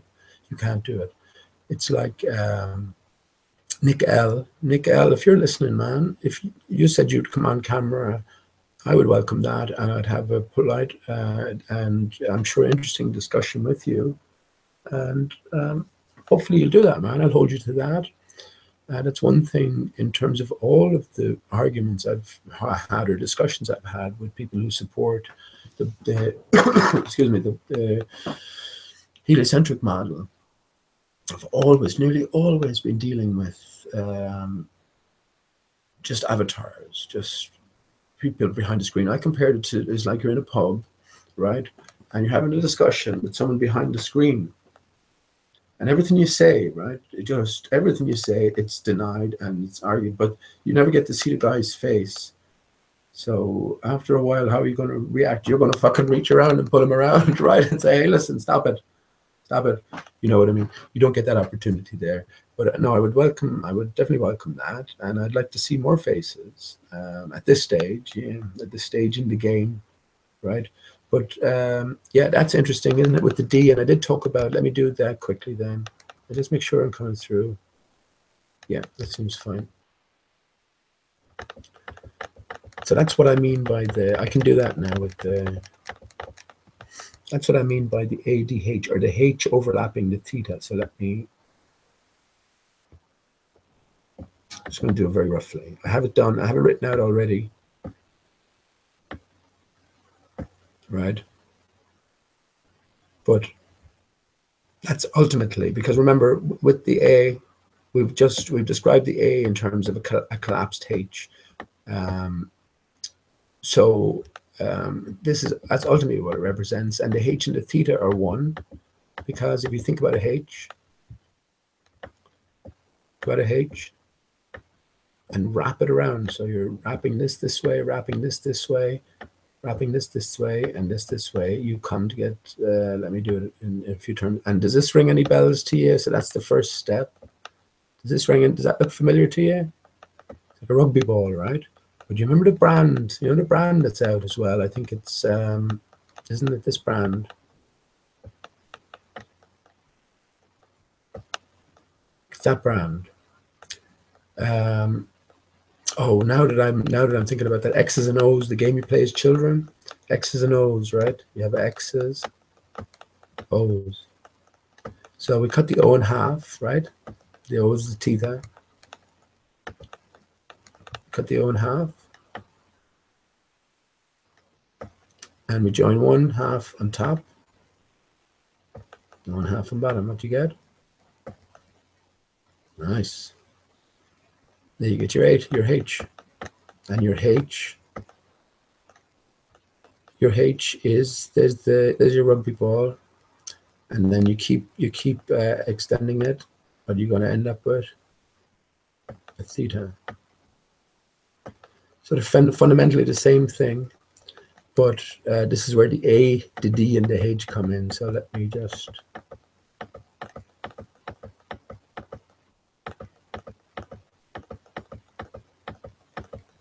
oh yeah, by the way, this relates to your body as well. Oh yeah, I'll show you how that relates to our body. That's what I mentioned the D for. The D is the marble arch, look.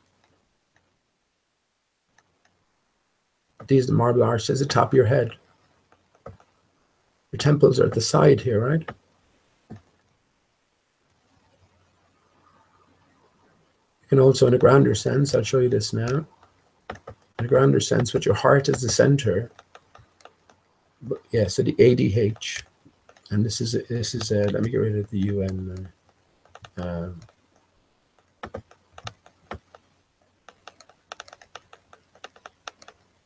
I wish I had one of those not that I wish I had one of those whiteboards, but you know, that would be much easier to sort of more control over the text and all that.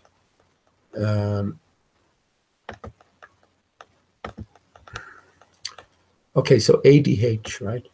So this is the template for all letters and all numbers.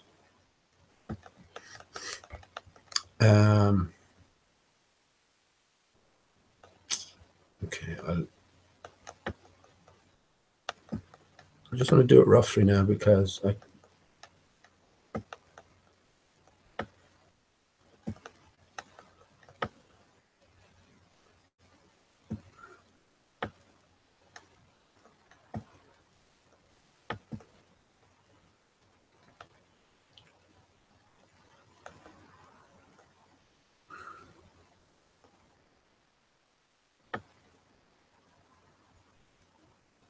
drawn the H now.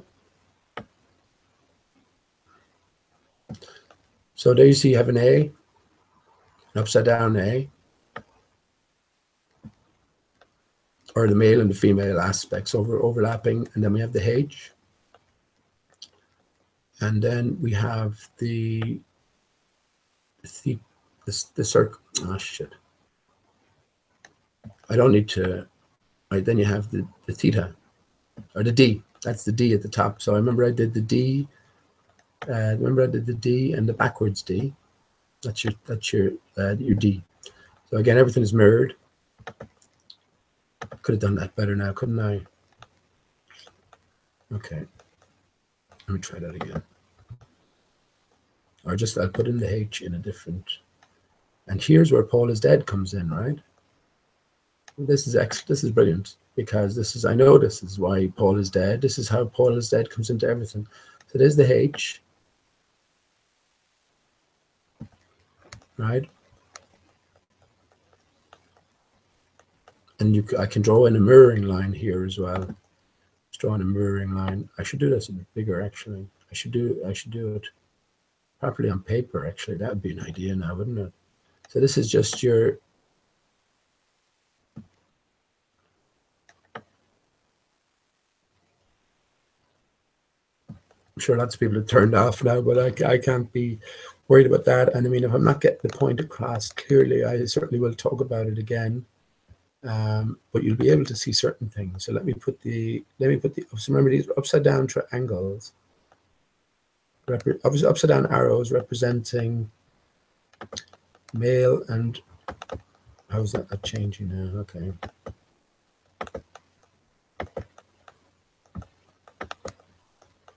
I better just check that that's coming through. Male and, yeah, that's coming through.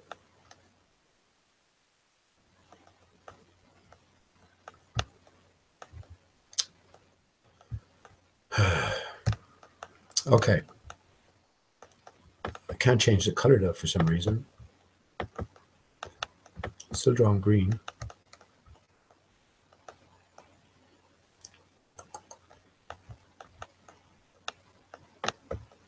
Oh, there we go.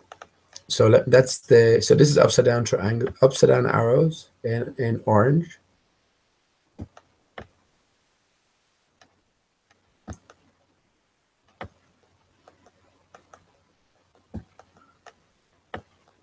I should have done it a lot bigger, right? Maybe zoom in smaller, that'd be better, wouldn't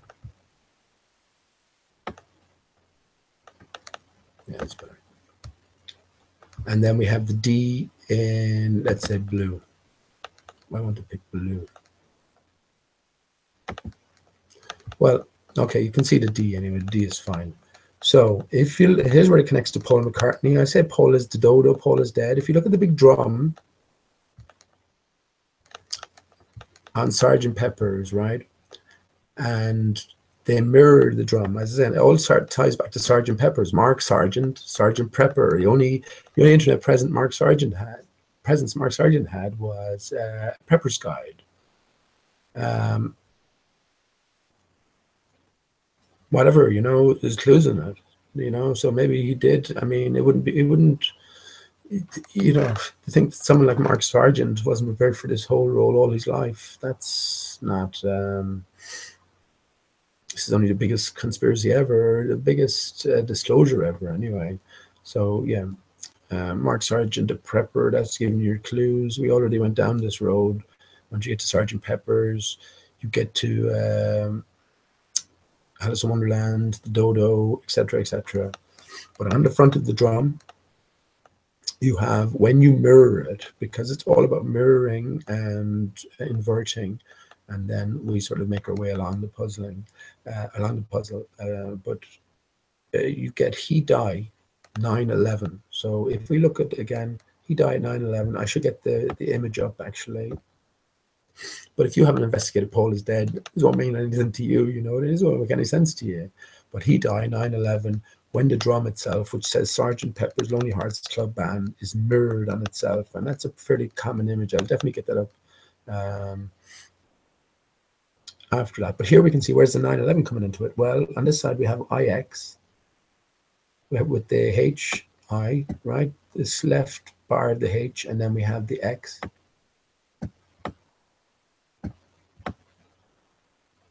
And then the other side, we have XI, just sort of mirrored around the central pivotal points.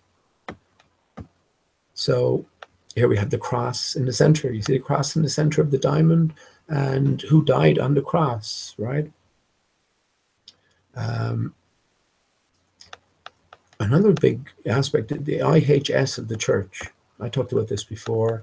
The IHS This is where the H has been, and it's from the sort of representations that I've seen, the H, and I've seen it with bones as well. The local church has it in bones. So you have the H interwoven with the I and the S.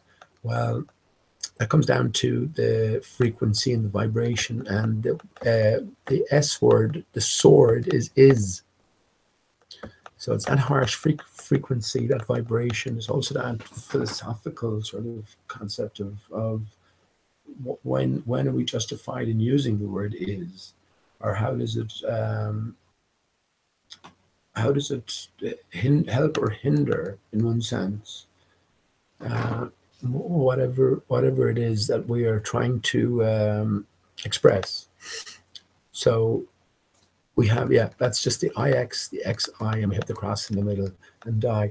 Imagine getting, this is what I've been thinking about as well, imagine getting this symbol, because nothing else, we talked about 3D, everything's in 3D or no D. So you either go to the collapse to the center point or it's 3D, that's all there is.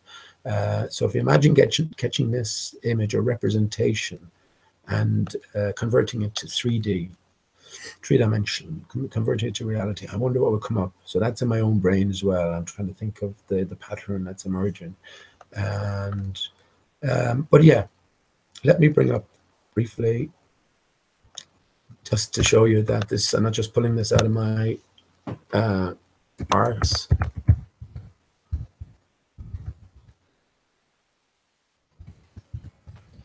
And it all connects, right?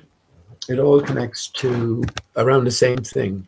So all of these big things that have been spoken about at length, even if you haven't heard them, here we go.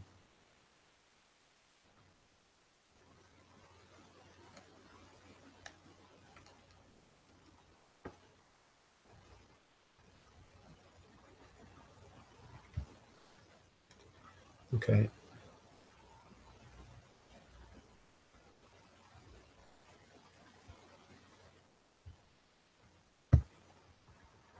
I think I'll have to stop sharing and share again.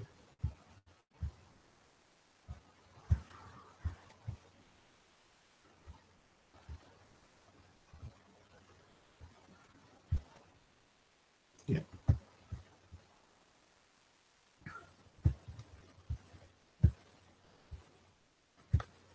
This won't be for everyone, right? You know, how could it possibly be for everyone? It'll sound like gobbledygook to most people, but I can't help that. Or just here we go. Yeah.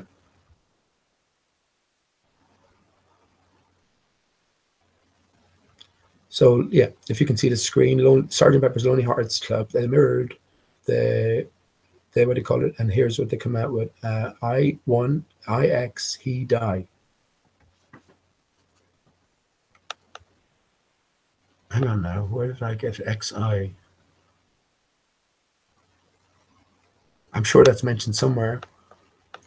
Oh, I know where I got that. That would have been from the Beatles, what do you call it itself, from the guy who claimed to, Jarface, he claimed to have solved the Beatles' Sgt. Pepper's. And he went a long way to solving it, but he didn't incorporate flat Earth into it. So he didn't quite get there. It's only when you incorporate flat Earth that you find that the walrus is Paul, and the walrus is, Paul is the dodo, and the walrus is a walrus mustache to be found underneath the dodo's wing pointing upwards.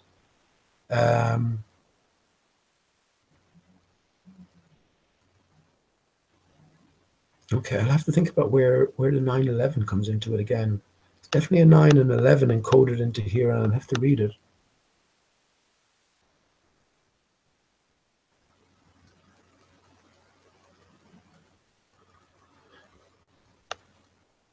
Oh yeah, that's it. That's it. Look, so 1, 1. That's what he's saying. It's 1, 1, and 1, 1. So 1, 1 is 11, and there you go. Perfect. Yeah. So now you see that. So you're saying that's 1, and then we have ONE for 1. So that's 1, 1, 11, and then we have 1x, or 1, 1 before 10, which is 9. So that's the idea there. So I mean, I'm just saying that that information is out there. When you do that mirroring, this is what you get. So you get 1, 1. That's clearly to be read as 1. 1, 1 is 11, and 1x is 9, or 11, 9. And when we go back to, okay, go back to my own efforts here. Flimsy as they are, but I'm just getting an idea across. I know they're very flimsy, but I've already talked about this somewhat. And so, yeah, here we see the ix or xi. It doesn't matter which way you do it, xi or ix and xi. And then die on the cross in the center, he died. So this is all encoded with everything else, you know. So there's a greater story. It's not a literal story that's been told. It's a representative story. So it's what the H represents, what the theta, the folded H represents, the theta, which is the 0 and the infinity all wrapped up into one. And it's the higher power. It's the highest power. Again, we have no sort of grasp on, you know, the scope of this power, and we just can't go there. Like Job, we must just admit that we can't know. But the important thing I think we have to learn about all of this is we mustn't give our own power away to false ideas, or to uncertain, unknown ideas, to vague ideas, to beliefs, to names, to notions. This is the important thing. And again, if you look at your keyboard, HBU8, that's talking to each and every one of us.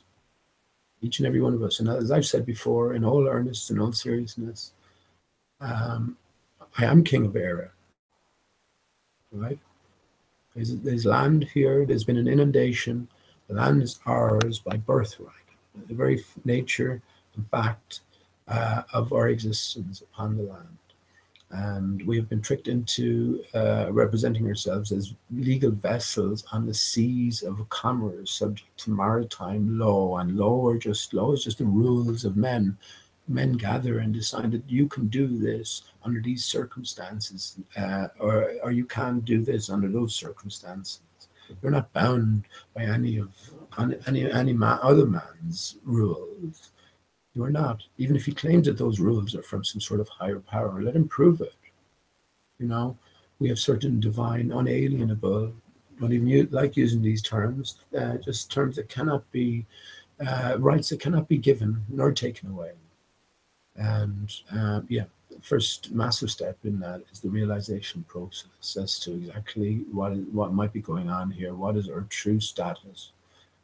And yeah, let that take you from there.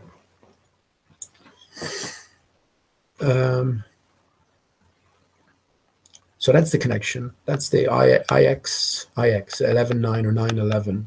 And again, just another thread, another interesting correlation. But ultimately, it comes down to the ADH. Every letter, every number can be constructed from this.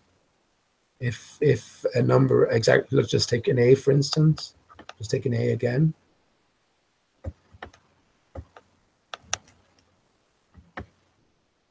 Yeah, so we can see that an A is the H, but with a bias towards the top, so an imbalance, so an imperfection. It's a deviation away from perfection, which is the 8, which is the Ouroboros, which is the twisted 0, which is the theta. Now, how theta comes into things as well, it's in terms of frequency and vibration. So I've already identified behemoth, and I had it slightly out of context, and that makes more context and more sense. It's be, he, me, th, be, he, me, and it's via that frequency when vibrated through closed teeth that you sort of close the circuit and you set up this harmonious vibration mantra, if you will, which will facilitate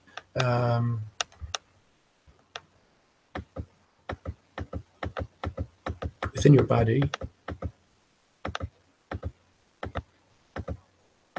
alongside other practices and realizations, but the vibration itself. Okay, let's get rid of all of these. The vibration itself will set up this frequency and vibration, which ultimately you need to get the top of your head ringing like a bell. At the very top of your head is the marble arch there. That's what the D represents here, the marble arch. We have the H as the heart center. We can think of the, up along from the genital area, all the way up to the heart center, up to the marble arch at the top. We have a center point. And again, there's only 2 dimensions. That's no dimensions and 3 dimensions. In our reckoning, anyway, that's all we can say from our perspective, from our limited point of view. There's no dimensions, or there's 3 dimensions. We have been led astray on everything, and everything has been made far more complex and complicated than it actually is. And I've said before, it's not complex in one sense; it's just convoluted, like the connections between IX here and XI and Paul is dead and 9/11 itself. It's all interconnected. I've already talked about how 9/11 is more pertinent now than ever because of the real significance behind 9 and 11. But you can see, just to finish on this, and I want to just talk briefly about something else as well. But you can see all numbers, all letters have a significance. And when there's an imbalance, it's reflective of a certain aspect, a certain side. You have the left side, the right side, the central 0 point. And all letters will be reflective of an absence of the H, or just the 8, which the H is what it represents. Again, we can see that the 11 is the bones of the upright H, but without the cross balance, without that connecting core center. And that's where the child in all of us comes in. And that's where Alice in Wonderland comes into it. Like children must become, go back to Rockabye Baby, go back to your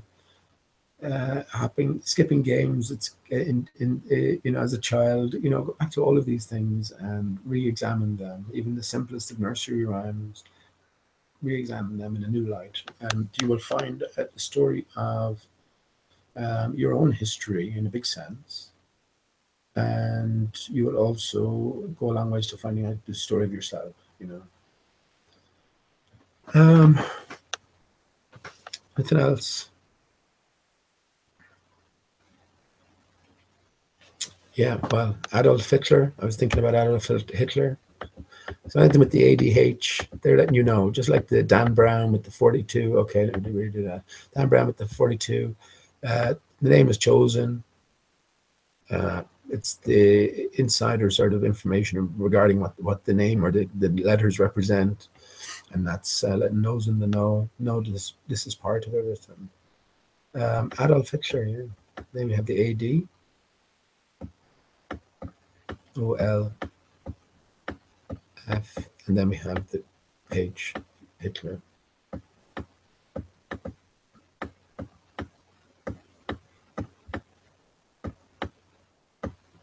ADH. We find out that Adolf Hitler was born on 4/20, April 20,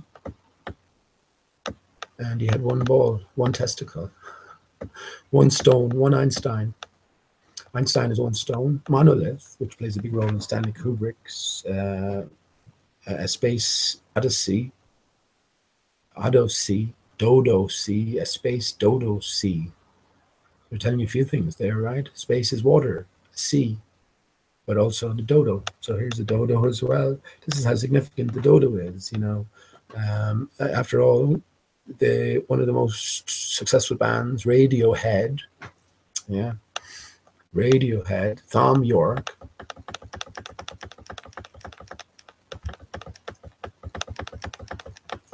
Adolf Hitler, I'll leave it there, with Adolf Hitler. So he's part and parcel of a grander story that you will, if you reserve judgment, you will look back upon differently when you have the truth and nothing but the truth. I think that's the idea here. Radiohead, radio, telling us about frequency vibration. But Thom Yorke, I mentioned Behemoth already. I don't want to sort of, okay, be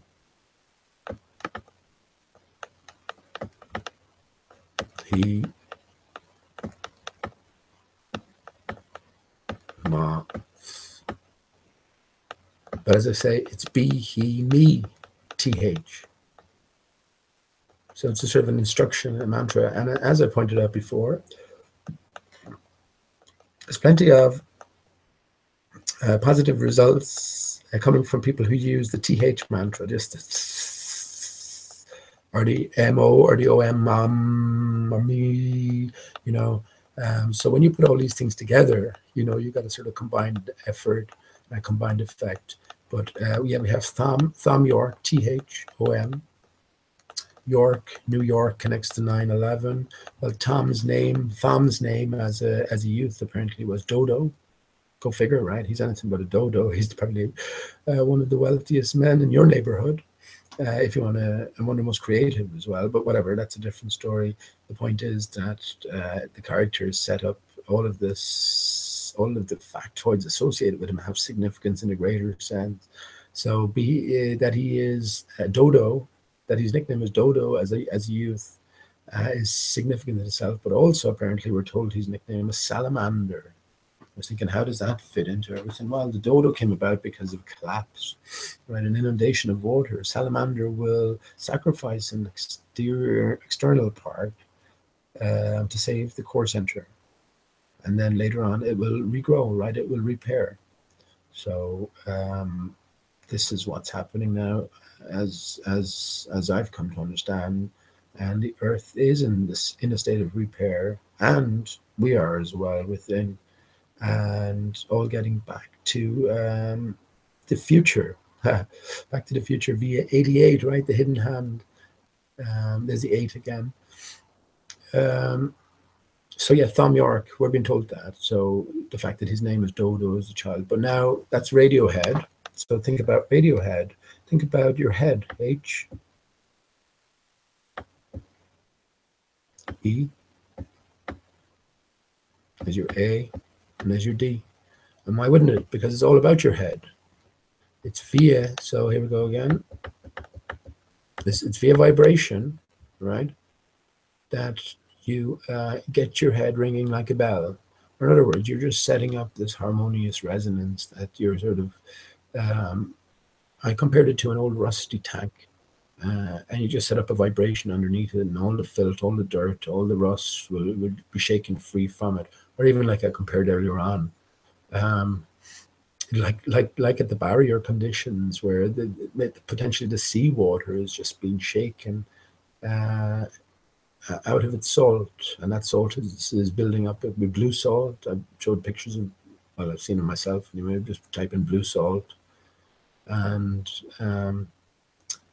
yeah, so it's that sort of shaking process that's going on internally, and I have the feeling that our pineal glands need to be crystalline, you know.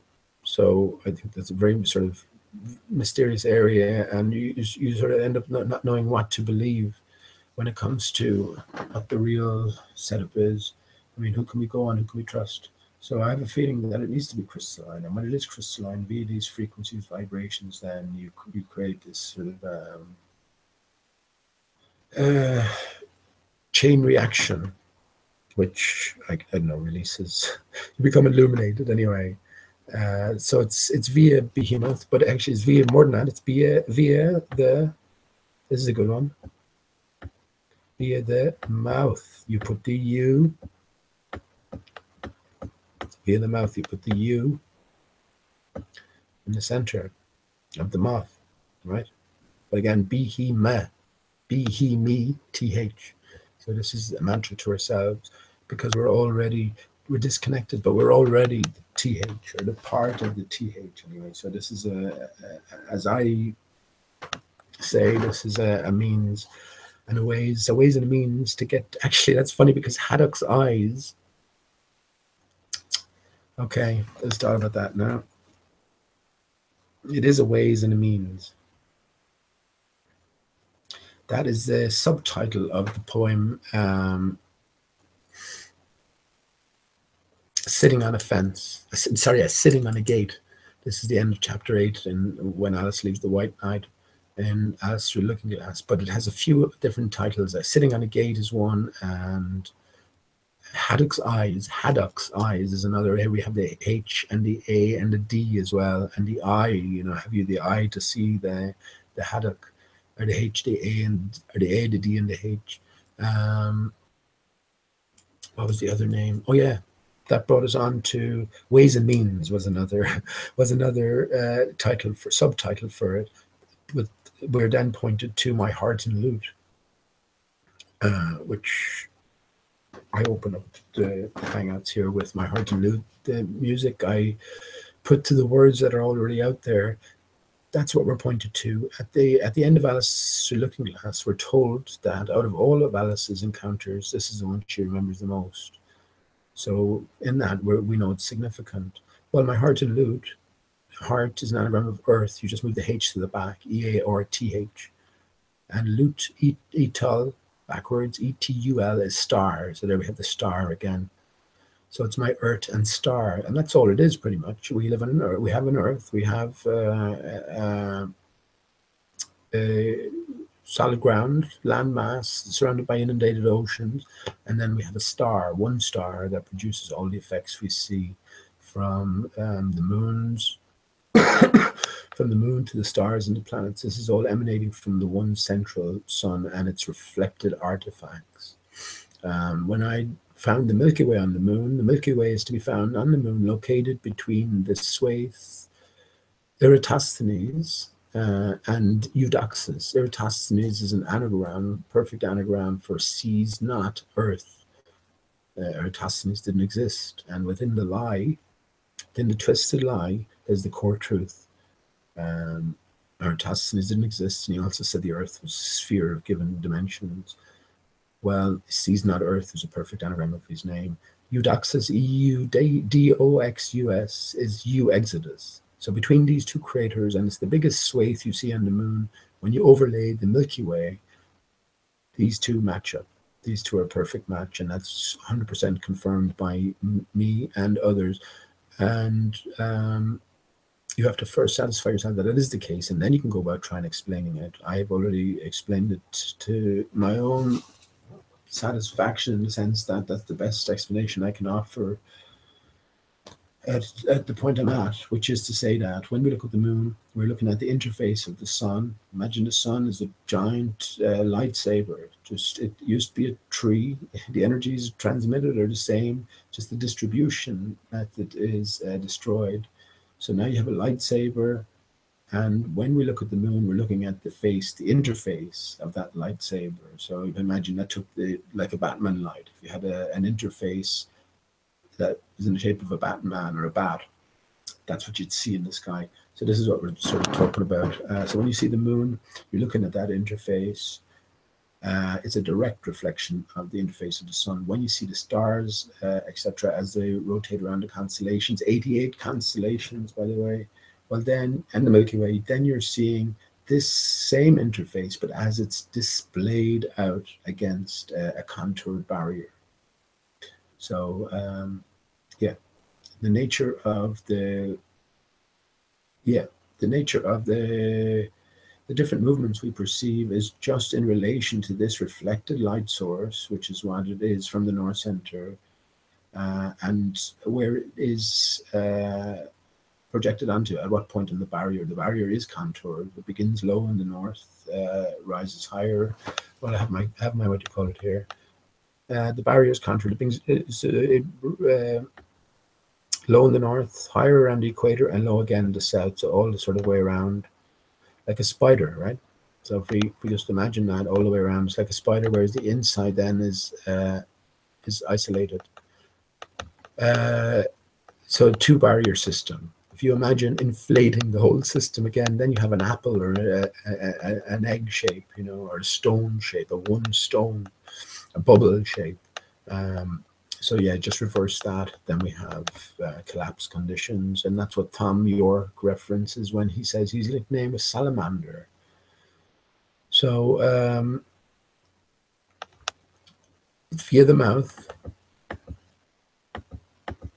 via the mouth that you set up these conditions, and especially true. Let's say, let me get rid of mouth, so you can see everything's connected at the end. MOTH, just add an ER to the end. Mother, right? Source of all. Okay, via the teeth. So that's what I was going to do here. The teeth, TEE. There we have the TH. So teeth backwards is H, teeth.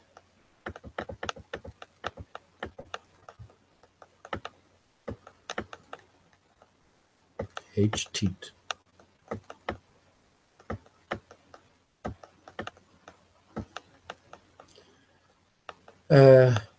Right, so through the teeth, we feed and get towards on the teeth of the H, right? The perfect, the highest, the yeah, etc. Yeah, so it's through the teeth. We have wisdom teeth, right? We have milk teeth, mother's milk teeth, eye teeth. You know, so it's a literal thing, a literal reference, and it's through this frequency and vibration that yeah, we can break our shackles, I guess. But we have to sort of understand why we can break them, you know. And it breaks down to, I think, something pretty simple, and it's been with the truth has been with us all our lives. So did I want to say anything more about that? I'm just not bluffing my way along, but I haven't prepared anything, like, so I'm just, as I said, I set up the hangout because I thought there was going to be a discussion, but that fell foul. Oh yeah, here we go. This is a good one. So behemoth, yeah. I already talked. I'm going to read the wig and the wasp. I already talked about when you tie a handkerchief, or not a whatever, bandage around your head and cover your ears. That's why I see musicians with like an earpiece all the time, and they're putting their finger in their ear, because it sets up a completely different sound and vibration. So when you do that and you do behemoth, that's what I was saying all along. Behemoth, BEMOTH. But no, to break it down further, it's me, you know.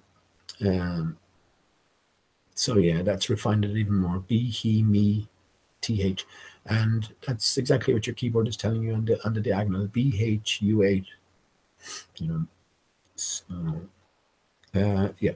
Last thing. Where is this all occurring? I mentioned that your head, HEAE. So you have the H, the A, and the D, so that's complete, right? That is not lacking anything. Again, the D represents the marble arch of your head, so it's like this is what has to vibrate through the mantra, and once that happens, then yeah, all heaven breaks loose. I'm thinking. So you have the head. Now, because the D represents the head, when we go to the heart,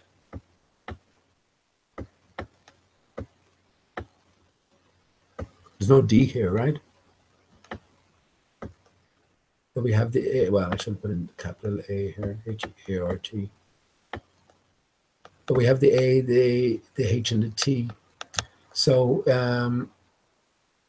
if you view the heart as the center, and there's another one, you're also another.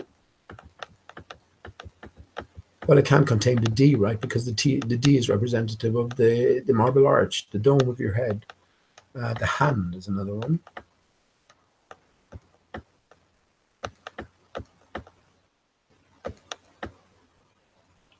So we have the H, the N, and the D. And isn't it interesting that a horse is measured in hands? We already talked about the unicorn and the lion fighting for the crown in chapter 7 of Alice in Wonderland. Yeah, and also the Hua hymns and how they played such a prominent role in Gulliver's Travels. Yeah, so this is the right brain fighting the left brain. This sort of discord. Whereas what's needed is a sense of oneness, a sense of unity between all aspects of our complete being. So we have, yeah, so we can see the H, the N, and the D, and now that you know about it, you can look out for it and see how it manifests, and see how it's probably always been in front of your face, but you just didn't take notice of it because you didn't have a context to put it in. So I'm just telling you that this is a possible context. And yeah, I'm not going to work my way through all the different letters now, but you can see that every letter, every number can be constructed. We can talk about every number. When you invert it and mirror it and put it over itself, you get an 8. Adam Dwyer noticed that ages ago. I was wondering, can you do that with the letters? And indeed you can. It's the same thing. And also with the letters, the 26 letters, that's something else to talk about in itself. But we have each letter like a B and a D. One is a mirror of the other. So with a couple of exceptions, this is across the board. So we have 13. If we divide it down the center, we have 13 pairs of 2. And indeed, we know that there are certain letters added to the English language, and I was very happy to find that J, the letter J, was inserted into the English alphabet in 1611. It said so. Obviously, we've been pointed back to 1611, 911 encoded there in more ways than one. When you look back to 1611, you find that the Bible, King James Bible, was released that year, and well, one of Shakespeare's greatest plays, The Tempest, was also released in 1611, and that plays a much more what do you call it, role in that. So we're being pointed to a lot of things, and we're not taking notice of it. Okay, okay. Let me. Do I have anything else to say? No, not really. Let me bring up something else. I wanted to show you this as well because I just saw it today, and I said, "Man, they're fucking rubbing it in your face." What did I put there now?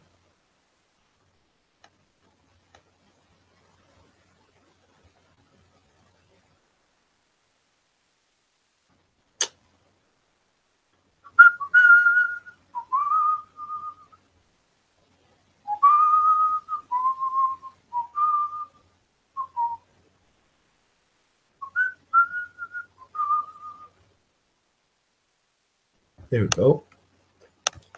This is going to be fun.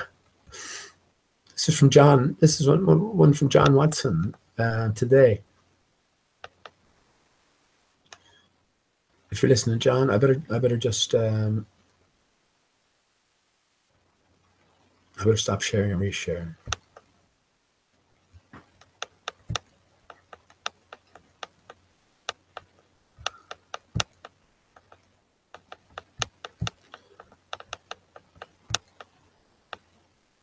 Okay, so John was just playing a few old videos, and this picture came up. I've talked about before Antarctica.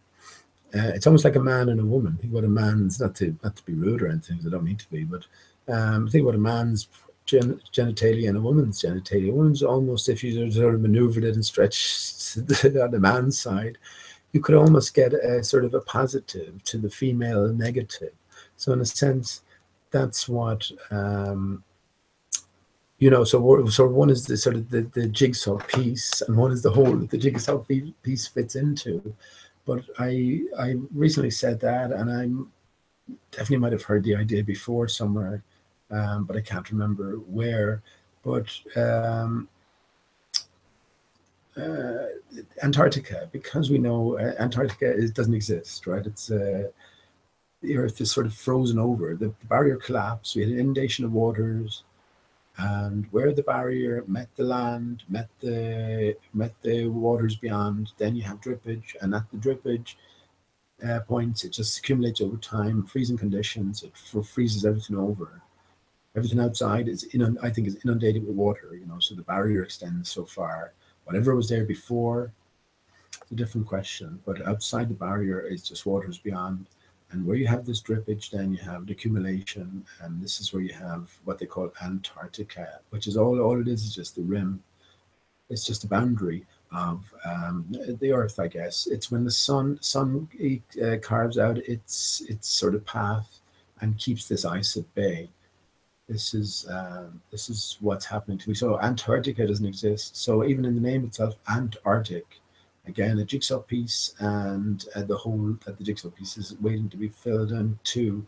When you make the comparison, it's the same thing. It's the positive to the Arctic negative. It slots right in. But yeah, I'm happy enough with that. But yeah, this is what on John Watson's video today. And can you spot anything? So I'd already, oh yeah, that's what I said. I'll give you a little clue. I'd already pointed out that they, out of cheek, they put in this representation of Antarctica an elephant at one of the peninsulas. So does that give you any clue? I'll just give you a couple of seconds here because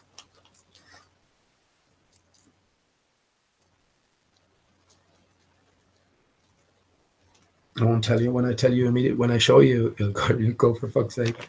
There it is, plain as the day, plain as the nose in your face. Okay, I'll give you a couple of minutes.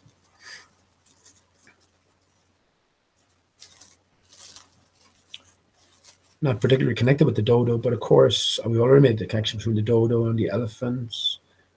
The dodo was found on Mauritius with giant turtles and elephant birds, which have also supposedly gone extinct,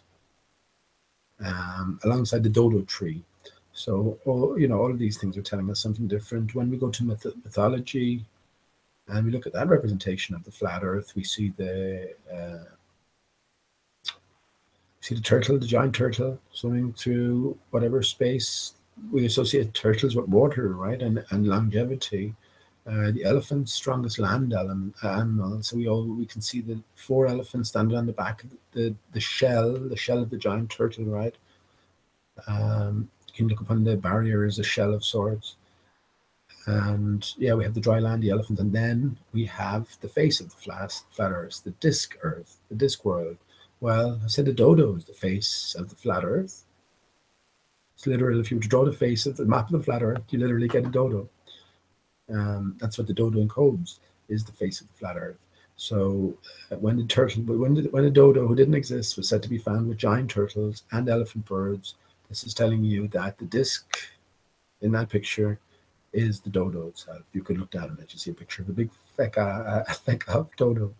Like I just showed you in the UN map, encoded in plain, and I'm sure people outside would see. I'd be interested to hear. I mean, people seeing anything that I might have, not that I might have missed. I know there's much more to it than that. There are 33 segments, with the 33rd segment being the North Center, if you come from anywhere. But I think that's the main point. When you rotate one of the olive branches or eye log, and you get the overlapping arrows, yeah, the whole map swings around, rotates around like a.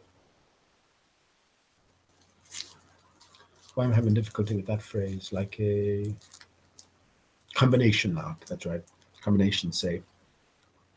And yeah, there, lo and behold, looking at you, staring at you in the face, is a dodo. Then you take your research from there. You don't just go, look, the UN, we found you out. You know about the flat Earth. You hid it away from us, but we found you out. Where did you hide it away? Oh, right on your fucking T-shirt. You wore it on your hat. No, so there's more to the story than that.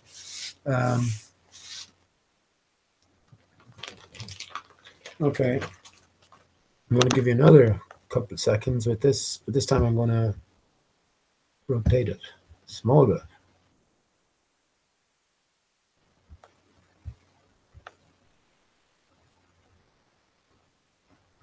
Yeah, a bit smaller is better. Not bad. Now can you spot it? I'm just going to have a cigarette as well.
Okay. I'm sure you spotted it by now, so let me just briefly go through it.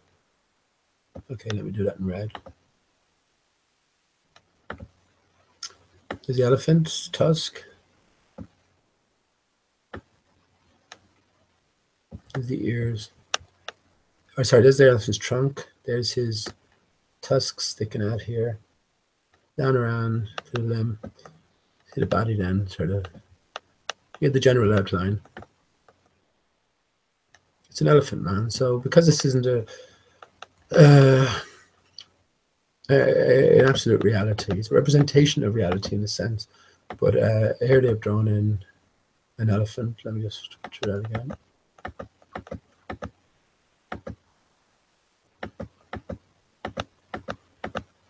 Yeah, so we're dealing with cartoons and pretty much everything, but encoded within their cartoons, encoded within their deceptions, I guess, are clues, are puzzle pieces. I just wanted to go on to another piece for a second.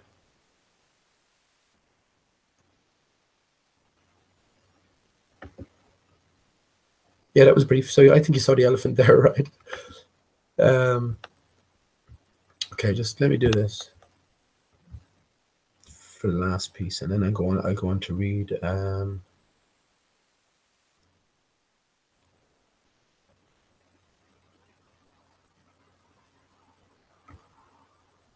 that the one there?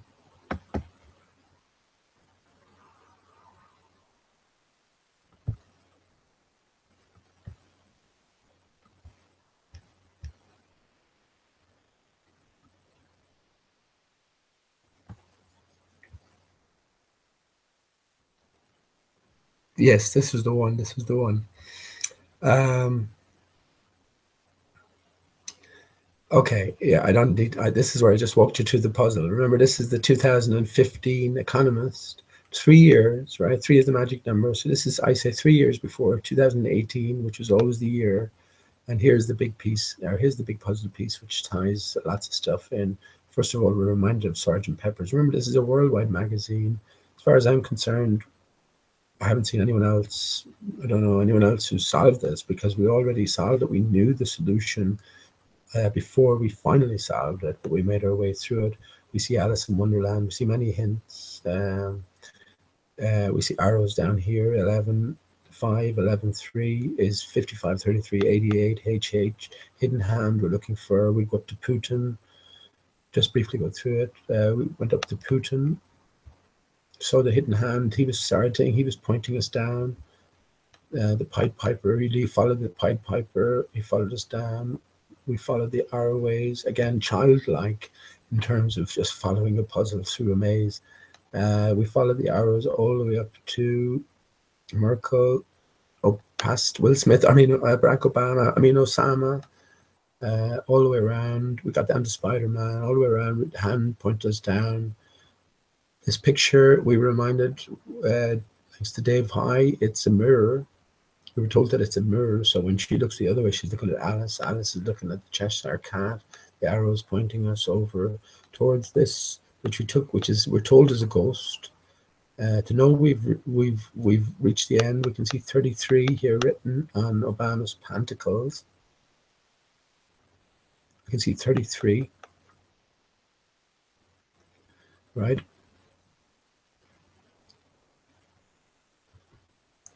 So that was our end spot. We thought it was a ghost, or we were told it was a ghost, but no, it isn't. It's a prophylactic, a condom. It has 2 islands. One island in the eyes. One island is almost identical to Reunion Island, which is the neighboring island of Mauritius Island. As we looked at the ghost's hand, one hand is hidden, first of all. Then also, once we zoomed in, we could see that it was pointing upwards. There's a line pointing up, a line that doesn't belong there, an L that doesn't belong, and it's pointing upwards, OD, right? And we have this, when we zoomed in further, sorry, just briefly going through this now. But this is worthy of a book on itself, honestly, because we have this, so this is going upwards, yeah, it's pointing up towards the OD, or DO. Also, we're talking about Holiday Island, yeah. So Holiday Island, you bring condoms to DO, and down here in the corner we have an S. But if, as we know from Alice in Wonderland, everything is mirrored. Then we get a 2, so we have a Do. Then you find out Dodo is from the Holiday Island of Mauritius, whose neighboring island is Reunion Island, and you are happy enough that we're absolutely happy that that is the solution to this hidden puzzle on the 2015 Economist magazine. Remember, at the very start, we talked about turtle, how the turtle is missing its payload. It has 9 toes on its feet, or 9 nails, and 11 least spikes that indicate something is missing. So we have 911 encoded. Over in Alice's, actually that's interesting, I'll bring it up. Look at, anyone still with me? And just in light of what I was talking about, you can't see it now because, or you can kind of see it. You can see this olive branch on her foot here. Let me go in a bit closer. On her stocking. And Alice is also, look, it's not a male, female, boy, or girl. You don't know what it is because it's all of us. I'm just noticing about Alice's thumb. Remember I was talking about a thumb here? The thumb looks peculiar, right? What's going on with her thumb? Thumb being very pertinent. But here we see, just briefly, I don't want to go over this, but here we see the feminine, and mirrored down below, we can see that's mirrored to be the masculine. So we have that illusion of separation. Does this look familiar to you? This stands behind Alice as well. So in terms of significance, this is more prominent than Alice, or this is plays a greater role. Alice is within its confines. Very like Mark Sargent's Mark Sargent Pepper's microphone, right? Yeah, very like it. Can't deny that. What's this on the other side? Okay. It's very like Patricia Steer's, what do you call it? Guitar that she never uses, right? Anyway, I've been through all of this before. What I wanted to show you here, I can see it clearly now. I can see it clearly. Look. So we already connected. So the solution is the dodo, which is, there's the flat Earth map here. I already talked about it. It's the sun travels in an elliptical fashion around the Earth, and that defines the boundary. And here we have the face of the flat Earth. The dodo belongs in here. So here we have the turtle. Here we have the face of the flat Earth. Is there an elephant here somewhere?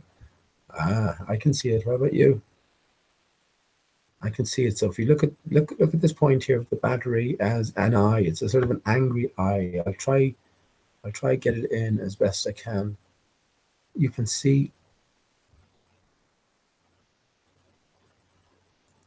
Yeah, you have to sort of get the picture up yourself. I can clearly make it out. You can even see this line here, look, which is the outline of the trunk as it comes around. The ear is coming back here. And you can even see these lines here. That's like the, you know, on the trunk itself as it bends up. So these are just lines, wrinkles within the skin. So you can see even that's included. So there's no accidents here, you know what I mean? This is not just me seeing things. Pareidolia, I think they call it. Is that when you see elephants and floors. But if you base it off just the eye itself, the elephant is definitely there. It's subtly laid in. I'm just looking at the Earth here, look. And the reflection, doesn't that look like an angry looking clown sticking its head out from behind a rock? This is where the subliminals come into things, you know. You sort of certainly get a suggestion into your brain, and a picture or a picture forms within your brain. You don't know where it came from, whether it's a scary thought or anything along those lines, or in order to do something. This is where it comes from. When you can spot it, and when you can see it and recognize it, or even if you don't see it, but just understand that there were likely, what do you call it, subliminals encoded into it, then you can resist it, and then it has no sort of power over you. So yeah, you can see the elephant here. It's great. So here we have the turtle, the elephant, and the face of the flat Earth as well, which, as the solution to the magazine tells us, is the dodo and Mauritius. So that starts your search. Remember, this was the end of 2015. So then once you get the dodo and the Mauritius, then you sort of move on from there. Go back into Sgt. Pepper's and, well, back into Alice in Wonderland. You know, again, Alice is the prime figure. Yeah, we also talked about this. Masonic, free Masonic, right? Stone masons, stone cutters, stone cutters. And I talked about the sword, the S word from the stone. You're Arthur, so you can take the sword from the stone via vibration. So what is the sword? Is the S word, that is. You know, try vibrating that through your teeth a few times. You still won't be long get a headache, right? And again, from the philosophical point of view, if you are, for instance, a creator, and via your utterances, in the beginning was the word, you bring possibilities into creation. Well, you want to be very careful then over what circumstances, or under what circumstances you do use the term is, right? So it's something to definitely exercise caution around. Because remember, you would have said the Earth is a ball not so long ago. How far off would you have been, right? The whole universe off, a whole dimension off. So the S word is the S tone, which is the TH. We already talked about TH with theta, or yeah, H. Behemoth, me, TH.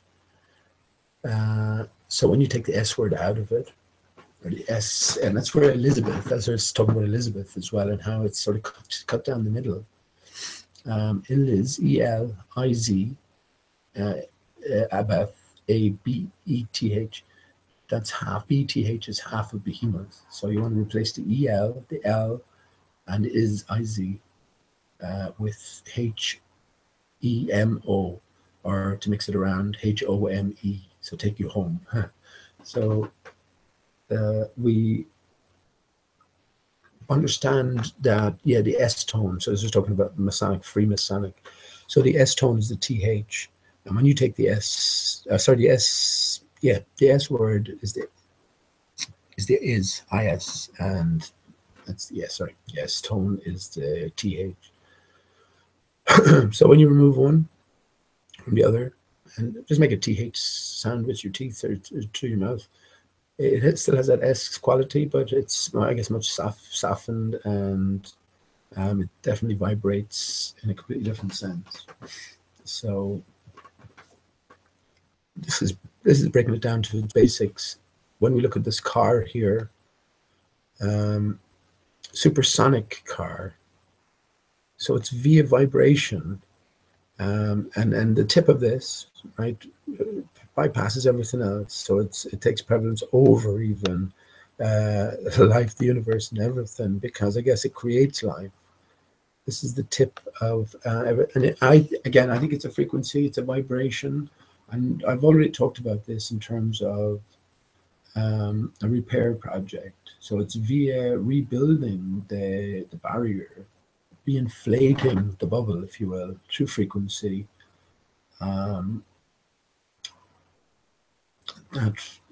Natural conditions, initial conditions can return, I suppose, maybe.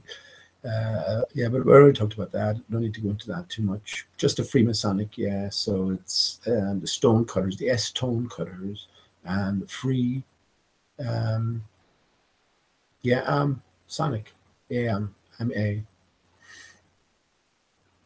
It's free yourself via the frequencies, and this is ultimately what it's all about. So, did I want to say anything else there? No, it's just to point out the elephant on the floor as well. So the elephant coming up in Antarctica, close enough to Mauritius as well. And if you look actually here on the flat Earth representation, central is Mauritius, and we also have Mauritius is just about here.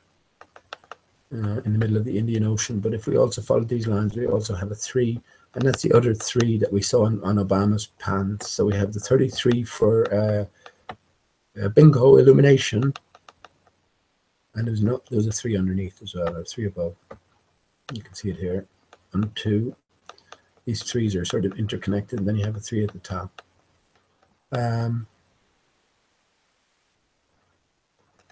Okay.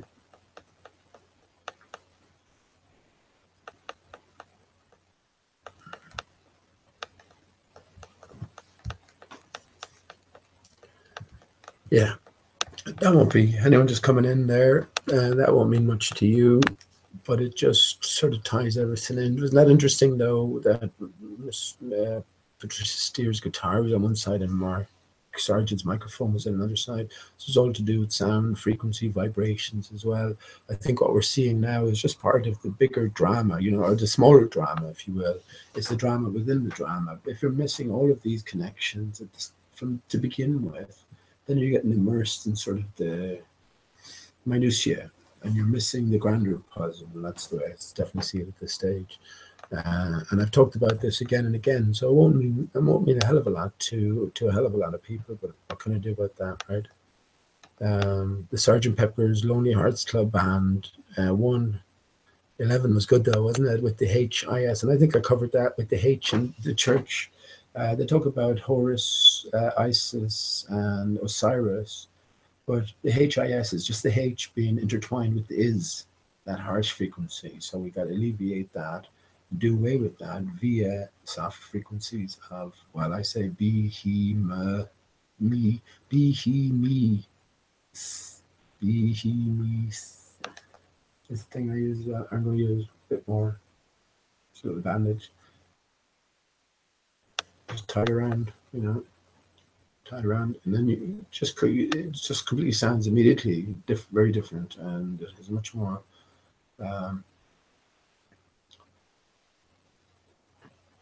Even though I look ridiculous, I don't mind. It has a much more sort of, it completes the circuit somewhat. It brings everything much more internally, and I sound different to myself.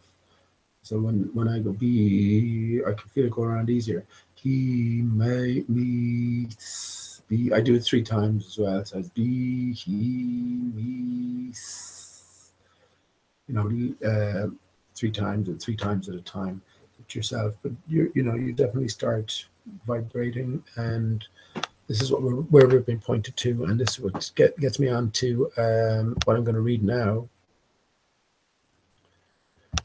which is a wasp in the wig. So I'm going to read this is let me just give you a little background. And once again, just because you don't recognize its significance, that doesn't mean that there isn't significance there, and it won't be recognized.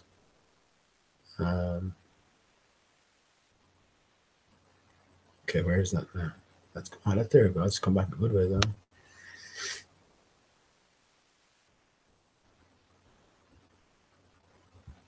Okay, let me share my screen.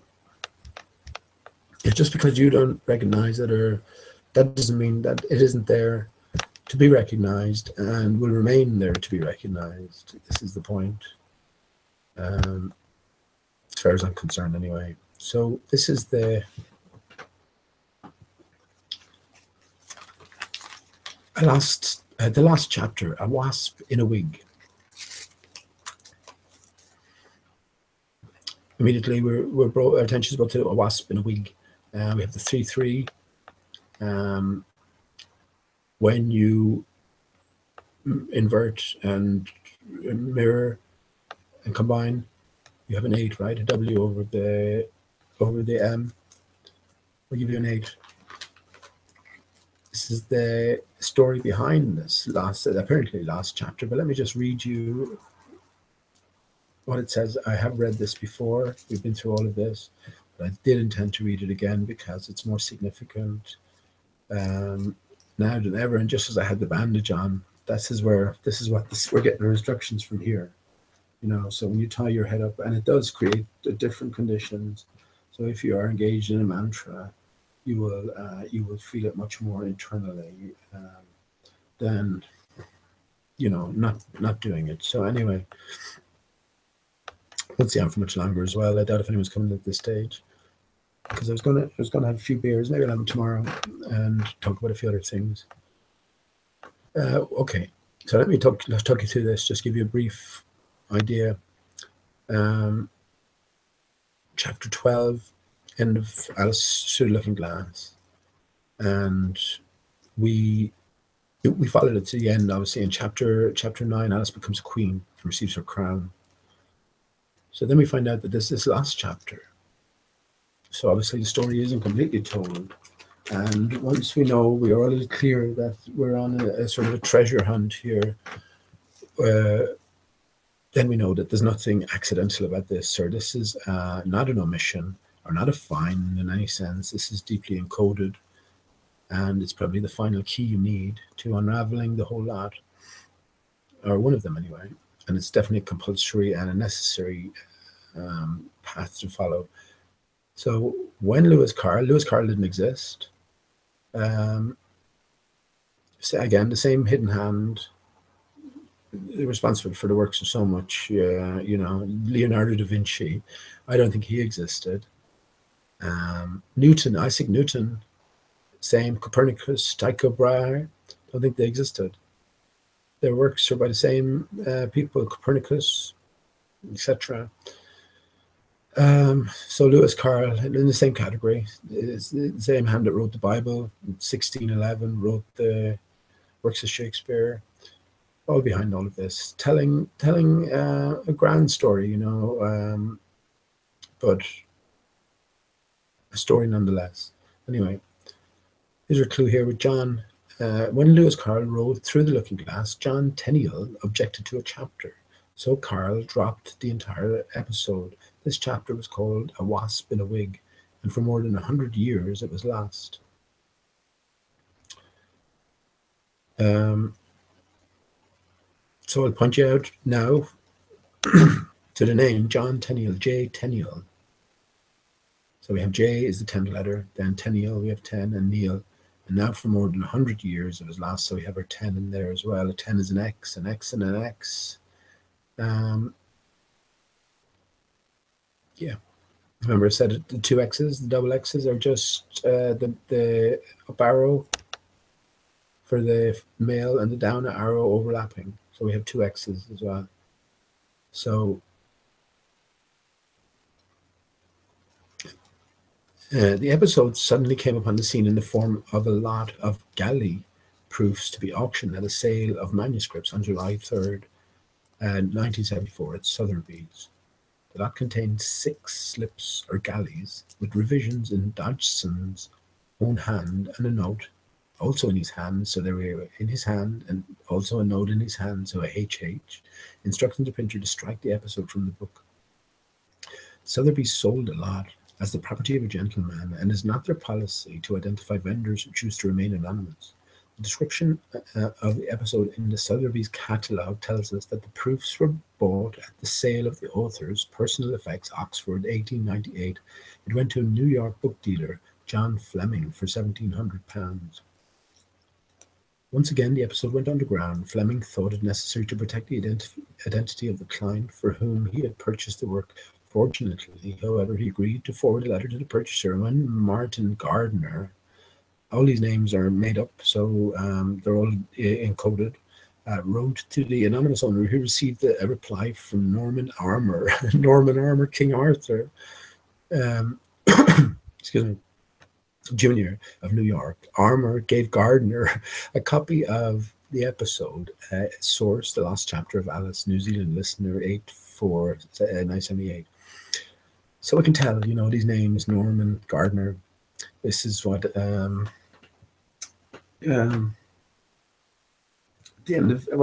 end of Candide, and that's a book I'd like to read as well. But Let Me Tend My Garden. No alarms, no surprises. Such a pretty house, such a pretty garden. So yeah, we're being told, the Garden of Eden. Again, the Norman Armour, King Arthur. But let's move on. There are many different opinions about the reason why Tenniel didn't accept this chapter. Also, some people think that the chapter is a fake because they feel the writing doesn't live up to the quality of the rest of Lewis Carroll's writing. Caroline Leach reminds us that the authenticity of the galley proofs have never been established. For example, by analysing the paper, ink, and handwriting, we are therefore not 100% sure that Lewis Carroll actually wrote this chapter. Well, of course, because Lewis Carroll never existed. See how they're getting around it. However, on June 1st, 1870, Tenniel wrote to Carroll. See the way to just assume the authenticity of this letter. And when you see it, it's clearly fabricated. I mean, here we go below. My dear Dodgson, and Charles Dodgson, he related, so this is Charles Dodgson, even his name itself, his name is Ludwig, Charles Ludwig Dodgson. So Lewis Carroll, it's reversed. So Ludwig is Lewis, translates to Lewis, and Carl is Charles. So it's just a variation of Charles. So encoded within his name is telling you sort of reverse things and mirror things, and you'll see the reasoning behind. So my dear Dodgson, so we're told that Dodgson identifies with the character the dodo, and we're also told that Dodgson or Lewis Carroll has a stutter. So when he was tending to give out his name, he'd be the Dodgson with a stammer, So, this is not true, and it's pointing us to a certain place. My dear Dodgson, so this is from Tenniel, and Tenniel is the illustrator. My dear Dodgson, I think that when the jump occurs in the railway scene, you might very well make Alice lay hold of the goat's beard as being the object nearest to her hand, instead of the old lady's hair. The jerk would actually throw them together. Don't think me brutal, but I am bound to say that the wasp chapter does not interest me in the least, and I can't see my way to a picture. So this is telling us everything is reversed, that this should interest you the most. Remember, this isn't a real letter. If you want to shorten the book, I can't help thinking with all submission that this is your opportunity.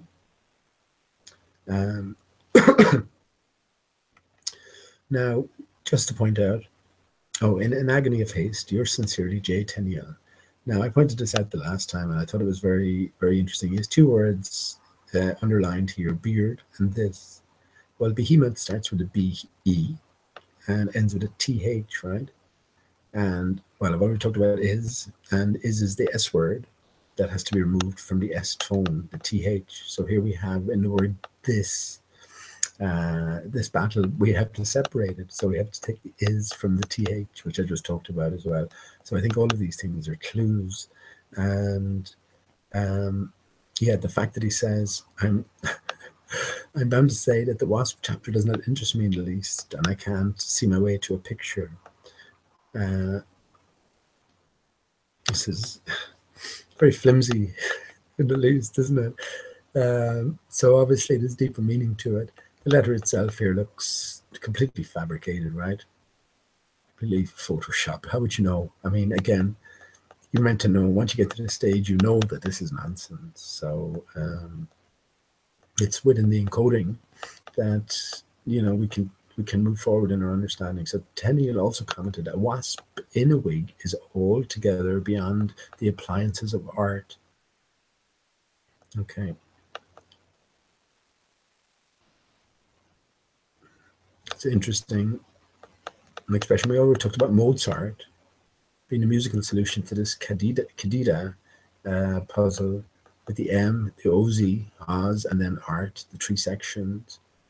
There's a new puzzle up again, and I might bring that up the next time. It's interesting.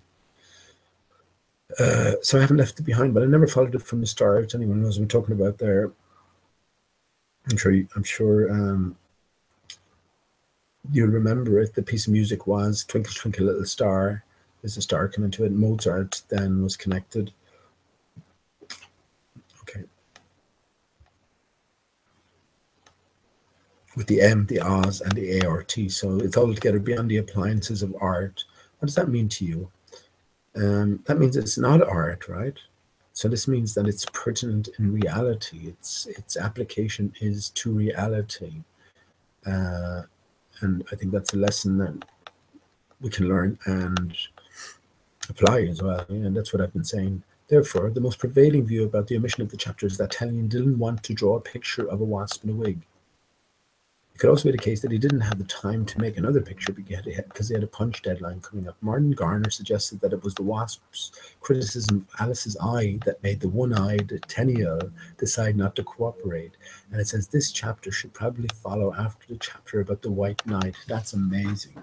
There's so much information there, honestly, isn't there?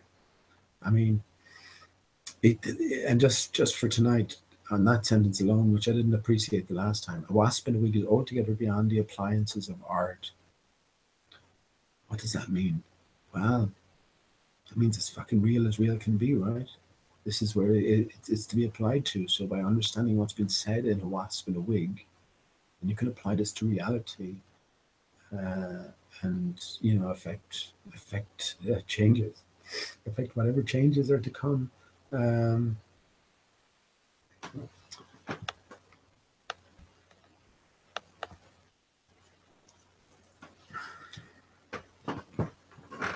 So,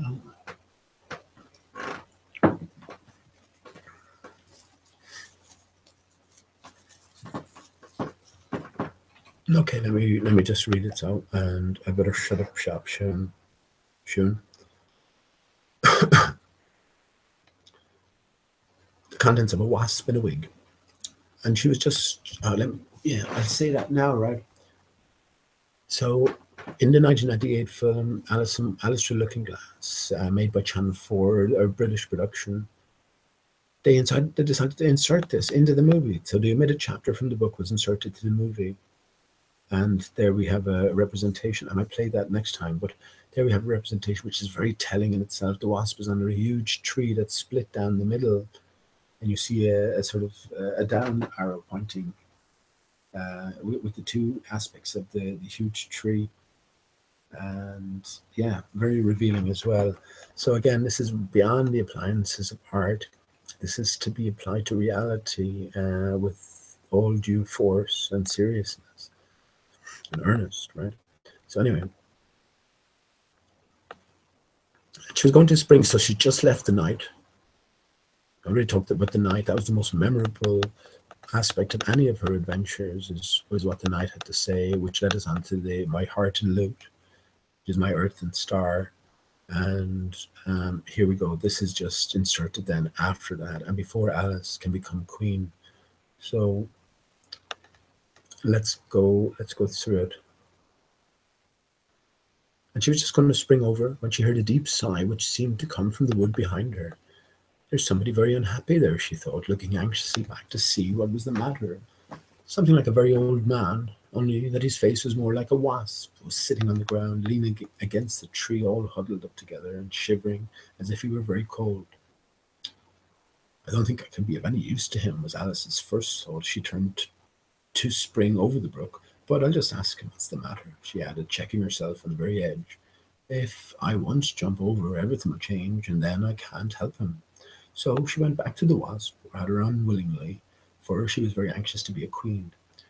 Oh, my bones, my old bones, he was grumbling as Alice came up to him. It's rheumatism, I should think, Alice said to herself, and she stooped over him and said very kindly, I hope you're not in much pain. The wasp only shook his shoulders and turned his head away. Ah, dearie me, he said to himself. Can I do anything for you? Alice went on. Aren't you rather cold here? How you go on, the wasp said in a peevish voice. Worrity. There never was such a child. Alice felt rather offended at this answer and was very nearly walking on and leaving him, but she thought to herself, perhaps it's only the pain that makes him so cross. So she tried once more. Won't you let me help you round to the other side? You'll be out of the cold wind there. The wasp took her arm and let her help him round the tree, but when he got settled down again, he only said as before, Worrity, can't you leave a body alone? Would you like me to read you a bit of this? Alice went on as she picked up a newspaper which had been lying at his feet. You may read it if you've a mind to, the wasp said rather sulkily. Nobody's hindering you, that I know of. So Alice sat down by him and spread out the paper on her knees and began, Latest news.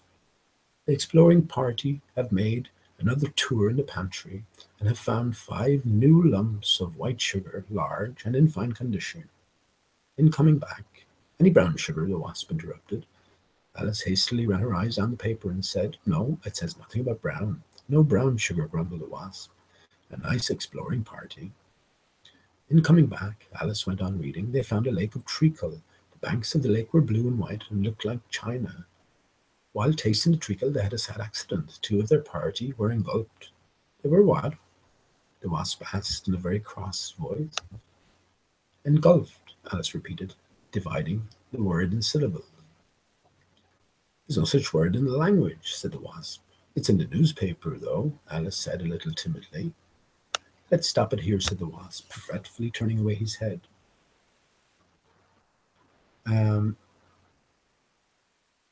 Okay. Alice put down the newspaper. I'm afraid you're not well, she said in a soothing tone. Can't I do anything for you? It's all along of the wig, the wasp said in a much gentler voice.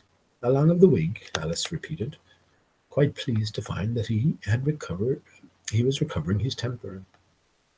You'd be cross too, if you'd a wig like mine, the wasp went on. They joke, said one, and they were, it's one. And then I get cross, and I get cold, and then I gets under a tree, and I gets a yellow handkerchief, and I tie up my face, as at the present. Alice looked pityingly at him. Tying up your face is very good for the toothache, she said. And it's very good for the conceit, added the wasp. Alice didn't catch the word exactly. Is that a kind of toothache, she asked. The wasp considered a little. Well, no, he said. It's when you hold up your head so, without bending your neck. Oh, you mean stiff neck, said Alice. The wasp said, that's a newfangled name. They called it conceit in my time. Conceit isn't a disease at all, Alice remarked. It is, though, said the wasp. Wait till you have it, and then you'll know.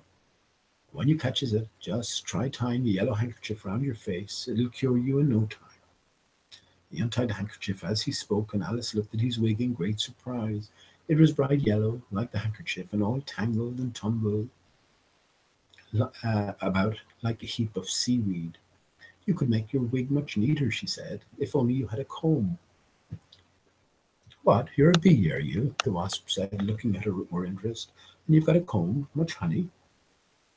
It isn't that kind, Alice hastily explained. It's the comb hair width. Your wig's so very rough, you know. I'll tell you how I came to wear it, the wasp said. When I was young, you know, my ringlets used to wave. A curious idea came into Alice's head. Almost everyone she had met had repeated poetry to her, and she thought she would try if the wasp couldn't do it too. Do you mind saying it in rhyme? She asked very politely. It ain't what I'm used to, said the wasp. However, I'll try. Wait a bit. He was silent for a few moments, and then began again. When I was young, my ringlets waved and curled and crinkled on my head, and then they said you should be shaved and wear a yellow wig instead. But when I followed their advice, and they had noticed the effect, they said I did not look so nice, and they had ventured to expect. They said that it did not fit, and so it made me look extremely plain. But what was I to do, you know? My ringlets would not grow again. So now that I am old and grey, and all my hair is nearly gone, they take my wig from me and say, how can you put such rubbish on? And still, whenever I appear, they hoot at me and call me pig. And this is what they do, dear. This is why they do it, dear, because I wear a yellow wig. I'm very sorry for you, Alice said heartily. And I think if your wig fitted a little better, they wouldn't tease you quite so much. Your wig fits very well, the wasp murmured, looking at her with an expression of admiration. It's the shape of your head as does it. Your jaws ain't well shaped, though. I should think you couldn't bite well. Alice began with a little scream of laughter, which she turned into a cough as well as she could. At last she managed to say gravely, I can bite anything I want. Not with a mouth as small as that, the wasp persisted. If you was a fighting now, could you get hold of the other one by the back of the neck? I'm afraid not, said Alice. Well, that's because your jaws are too short. The wasp went, okay, I'm thinking of points as I'm going along here, but I'll wait till the end. The wasp went on. That's because your jaws are too short, the wasp went on, but the top of your head is nice and round. He took off his own wig as he spoke and stretched out one claw towards Alice, as if he wished to do the same for her, but she kept out of reach and would not take the hint. So he went on with his criticisms. Then your eyes, they're too much in front, no doubt. One would have done as well as two, if you must have them so close. Alice did not like having so many personal remarks made of her, and as the wasp had quite recovered his spirits and was getting very talkative, she thought she might safely leave him. I think I must be going on now, she said. Goodbye. Goodbye and thank ye, said the wasp, and Alice tripped down the hill again, quite pleased that she had gone back and given a few minutes to making the poor old creature comfortable. And then we have this key in the corner.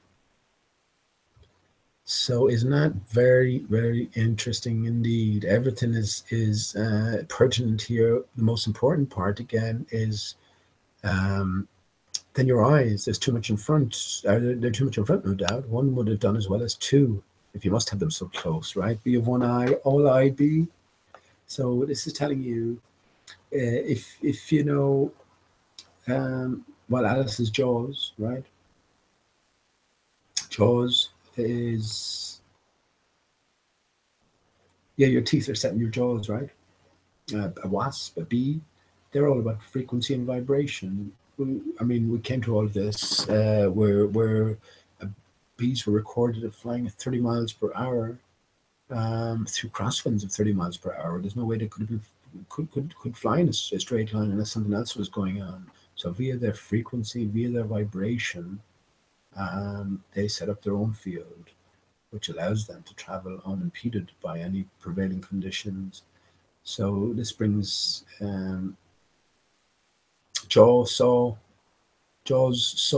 teeth. This is what we're being hinted at, right? So it's through this vibration, through this frequency, that we can make our two eyes one, right?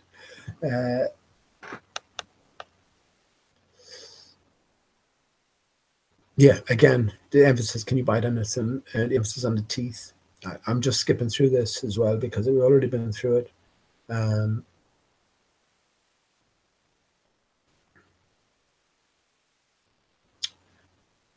Okay, I'm just wondering when it's short and sweet, isn't it? Anyway, I mean, it's very short and sweet, but again, as everything is opposite, we're told it's not important at all. It has no place within artifice, so therefore it's very real and very encoded indeed.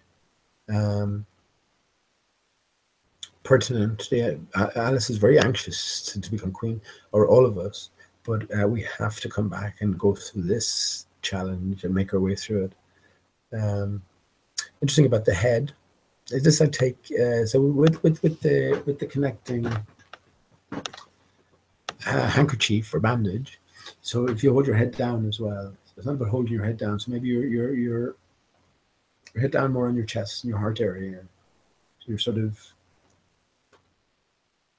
connecting everything in a feedback sort of way as well.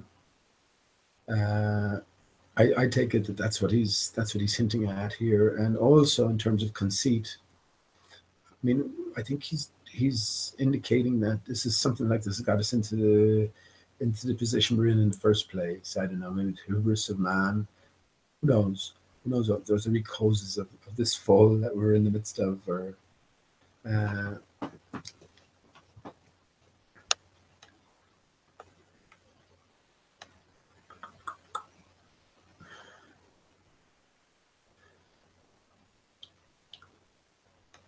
something occurred to me there. Now I'm just trying to think, but yeah, if you haven't come across this before, yeah, you're sort of rooting. I think you need to be considering what exactly has been said here. And again, I'm providing context for everything. And the message I get here as well with the hair, it's all about the dome of the head, right? So if you can free up, and this is where he has the yellow hair that's all tangled, like twisted, broken sunbeams. Yeah, this is where illumination comes in, you know. So there's this clear reference to the sun. So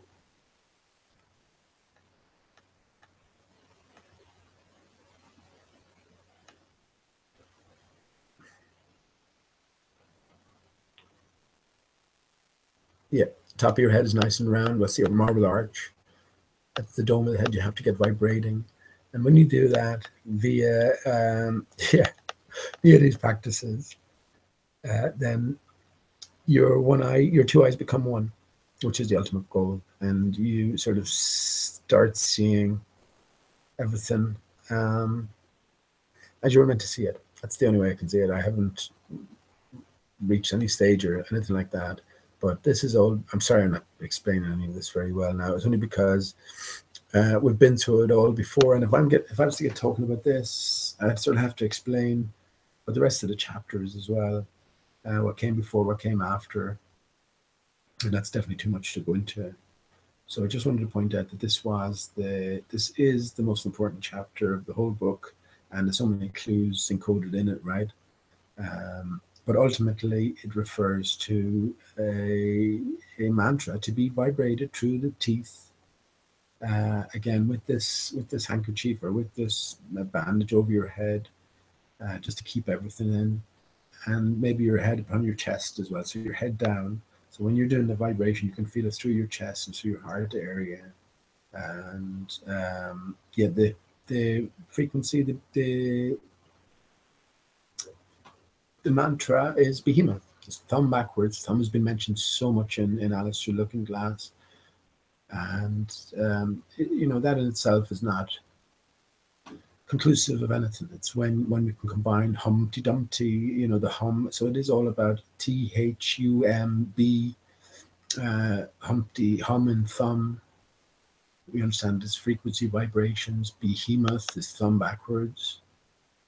Then we get a context for behemoth, and then we break it down to ultimately be, he, me, TH. So Yeah, perfect that it's on your keyboard with the H in the center, THUMB. You go up one diagonal. There's your X as well. You go up one diagonal. You have BHUM, or sorry, BHUH. So it's telling you right there, right in different, in right in front of your face. The other diagonal then is THM. So there you have thumb or behemoth. So yeah, that's what the wasp is. That's what it's telling you. In my estimation, I'm sure if you're listening, other things will occur to you. And yeah, I could bring up the clip where they actually showed that. Let me do that actually. I'm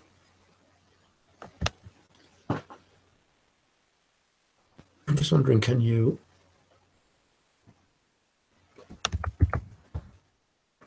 I'm just wondering, can you play it? But it's not going to play it. If I played it at twice the speed, for instance, with the sound, would that be okay? I want to get a copyright strike. Can you see that now? Yeah, you can see that. Let's give you a visual to what I just read here. But interesting. Look, there's a white knight where he leaves. He keeps falling off his horse. So a knight has an L. He moves like an L on a chessboard, right? So this connects us with L. L is also, when mirrored, the seventh letter. So we have a G and an L connection. In order to find G and L, these are constructs. They have to go. These are constructs. Jesus has to go. It's a construct. You go, Jesus. That contains that harsh is. But any place we see the G and the L, like the globe, GLOBE, or GEL, GLOBE, religion. We have the religion, language. It's the same thing. So anywhere you find these constructs, they have to go, and ultimately it's all about replacing it with the H. So replacing the IS with the TH. So here's Alice. She's pretty much gone through what I read there. So I'll let you watch it. And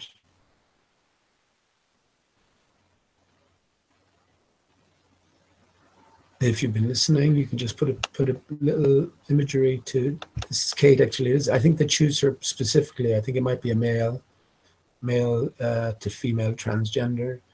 And we already talked about Alice and how she's represented as neither male, female, man, or woman. It's just all in one, you know, all of us. So let me just continue that. Silent movies. Think back to the silent movies. I'll bring your attention to. So remember, let me just point this out again. This discarded chapter didn't enter the book. No one knew about this, like until 1978 or whenever, 1980s. So this production just decided to throw it in, right? So this is our clue. This is our hint that it is significant. And here's a visual to it. And it's amazing when you'll see it now.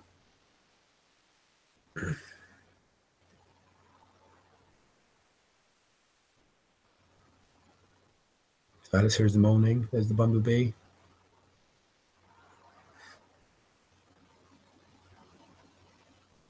Here's the wasp in the wig. And get a good view of the tree. Everything is mirrored as well. That's your hint here.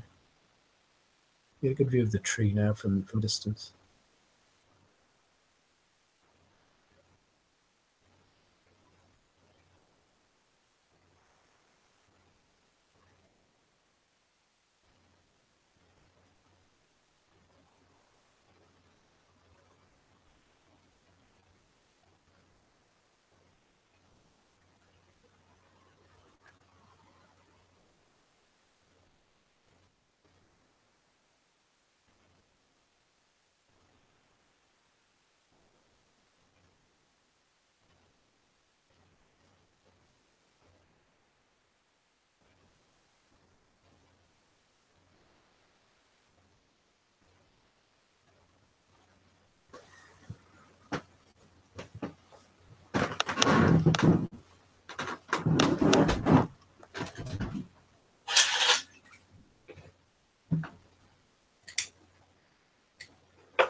I have to cancel that. Okay. Okay. Sorry, I'm just after getting a warning.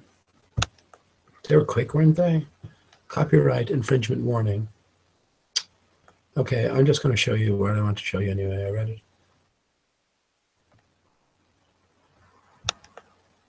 They were quick on the mark there, weren't they? Just went for a cigarette. Here we go. Perfect. Let me just do that.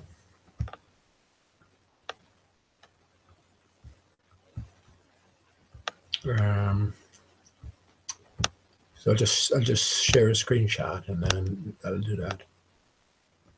It's just for entertainment or for educational purposes only. It's non-monetized or anything like that. Just for discussion and mulling over. Here we see, look, see the huge tree. We already talked about trees and, you know, giant trees and all old and unknown and unrealized history. But here we see it's clefted down, right down the middle, which is what we are. We've been divided. And here we have the wasp and the wig right in the center with the illumination, his head illuminated. So I think you're sort of getting the message, right? And we talked about the V earlier on being the female, symbol for female.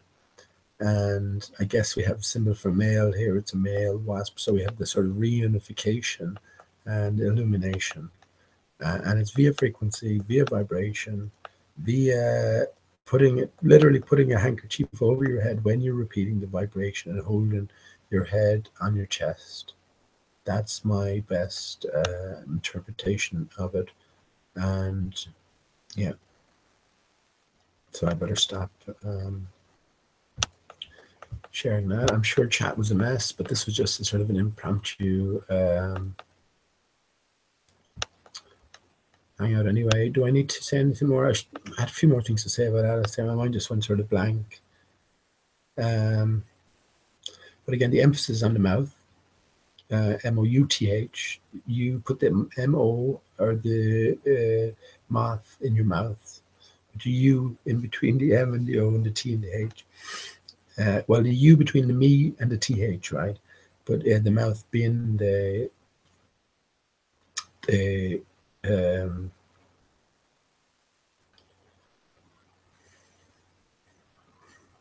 pertinent, what's the effective way? It's the means by which the vibration is transmitted around your body. And it makes sense. Everything is about frequency and vibration as within. So without, and I talked about as well, we live in a collapsed system. None of it's working as it was designed to. So we live under a magnetic field that was never meant for us. Before the giant trees used to act as supporting columns for the intact one ball barrier. Then there was an attack or a destruction of some catastrophic sort. Very recently, 420 years ago, next year, I say, is what it was. Everything about our contrived history only goes back to there. Now, before that, there was a completely different reality in place. And I guess we get to hear bits and pieces of it, but they're attached to our reality, whereas this isn't the situation. It's a completely different reality. So all our fabricated reality goes back to that date. Anyone before that date didn't exist. Christopher Columbus, Occam of Occam's razor, Leonardo da Vinci, no, and quite a few after didn't exist as well. So this is how close and personal it is, and that's the ultimate message there. Yeah, the mouth is the central part, the teeth, the jaw, the head, you know, and yeah, frequency, vibration, and having the proper mantra. And again, we went through all of this from Humpty Dumpty, Behemoth backwards, the Book of Job in the Bible. So be he, and ultimately down to be he, me, th. So can I leave that there? Yep. Happy enough tonight, outside of anything else, just to have realized that line, what that meant, which is A wasp in a wig is altogether beyond the appliances of art. So you can't apply art to it. Art is artifice, right? It's a representation of reality. Picture of a flower is not a flower, right? Sculpture of a flower is not a flower. Only a flower is a flower. So a wasp in a wig is altogether beyond the appliances of art. You cannot capture reality in art. You know, you can represent reality. You can give the illusion. The better the artist you are, the closer you are to replicating reality in your artifice. If you cannot apply a wasp in a wig to art, then it's real. So this has a real interpretation and a real application. So, okay, yeah, and again down here, Martin Garner suggests that it was the wasp's criticisms of Alice's eyes that made the one-eyed Tenniel decide not to cooperate. This is ridiculous, you know. So again, it's on the face of it ridiculous. So you know that there's a deeper meaning to it. And yeah, it's all about the one eye. And again, as we saw, the wasp with the illuminated head. Yeah. So, and let me go into chat. Anyone still there, or anyone, any questions? We'll go into chat, and I can leave it at that then. Oh, sorry that Ute, Charlotte, or John didn't come in after. I thought you said you would as well. I wouldn't set it up otherwise. But it is what it is, and maybe you can do it again some other time. No hard feelings anyway. I'm sure the chat is a mess, but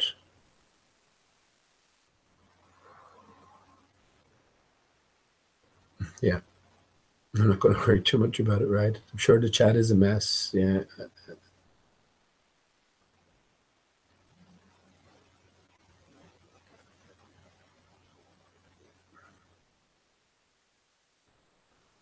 All right. Okay. Let me get to a few questions. This is what I want as well. Some questions, some feedback. I mean, was the wasp wearing a wig, or was it in the wig? No, I think it's about the head. You see, it's the bare head. It's the marble arch. It's like a wig is an artifice which replicates reality. So in the loss of the wig, you're bearing a marble arch, and this is the sort of the bell that you need to get ringing. You know. So it's the superstructure, and that's what I take from it anyway. And the wasp in the wig, when you get the W's, you mirror one and invert it and overlap them. You have an 8.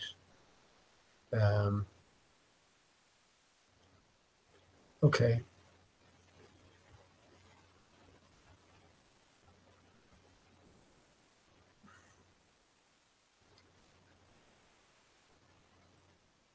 Okay, Massimo Addo, born in 1976, is an Italian football manager and former player. Okay, Addo's everywhere, right?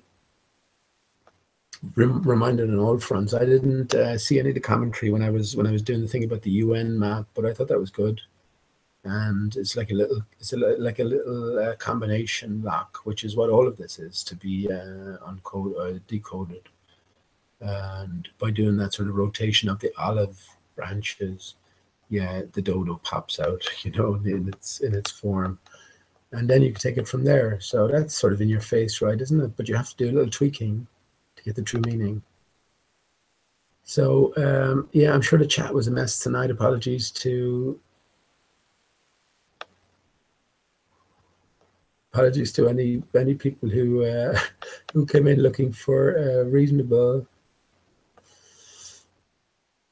chat. You're not going to find it too often, right? So I'll probably give out wrenches the next time. I hope it didn't discombobulate too many people. And how are you doing, Adam? I'm just reading chat for a minute. I'm going to head off very shortly. All right, okay. PJ fan, you say it's nice and tidy.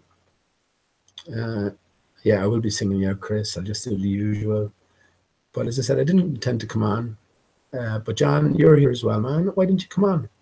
maybe next time, right? I definitely like, it doesn't matter, I'm not too invested in it, but I definitely like to hear a conversation between you, Ute, and Charlotte. You know, I'd say it'd be very productive and informative. But maybe next time. At a snack bar, right? All right, man. I was well. I'm reading off the Wasp in a Wig.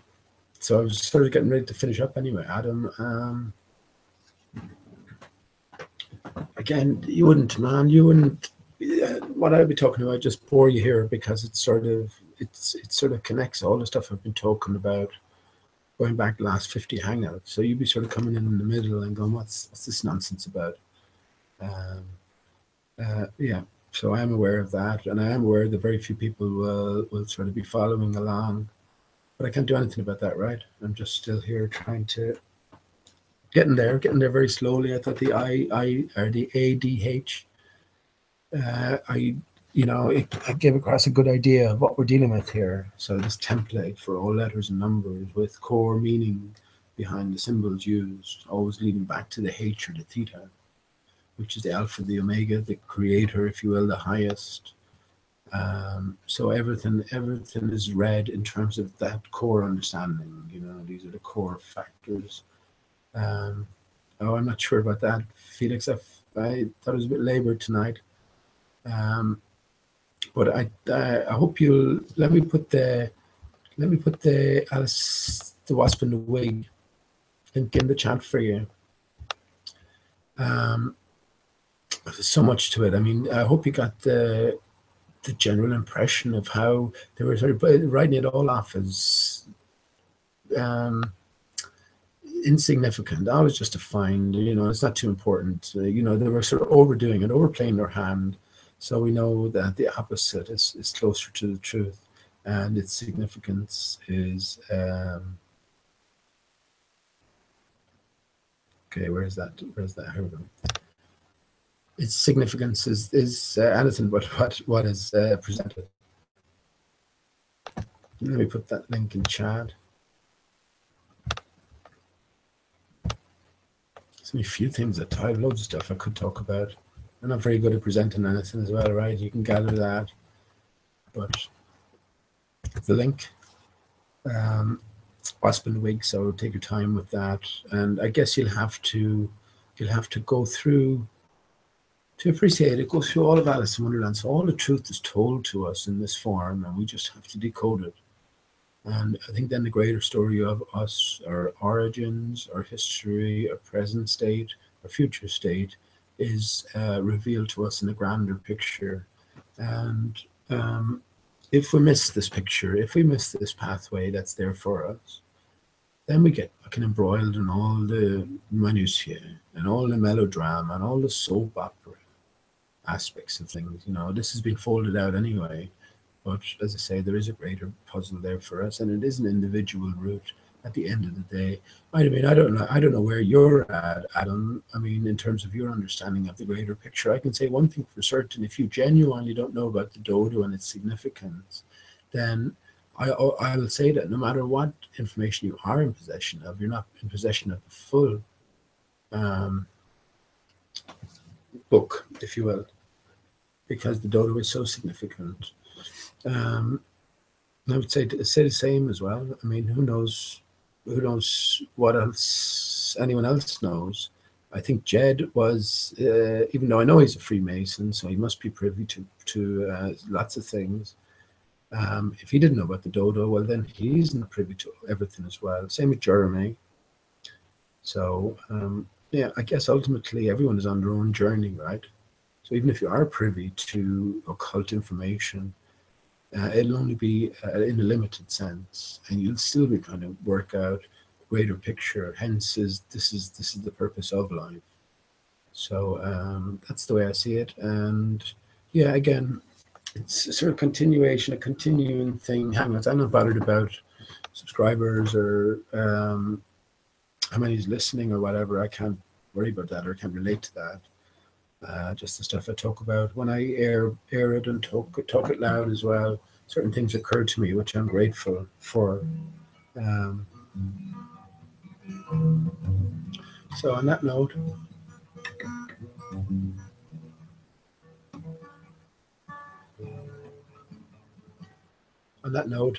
again, I might be back tomorrow. I was going to get a 6-pack and maybe have a few beers. I'm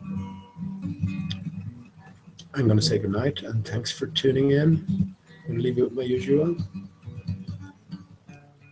And yeah, get studying Alice in Wonderland. You've been pointed there on all fronts. And the story is waiting for you to sort of grasp. Mark Sargent himself pointed it out to you. Mark Sargent Pepper. Magical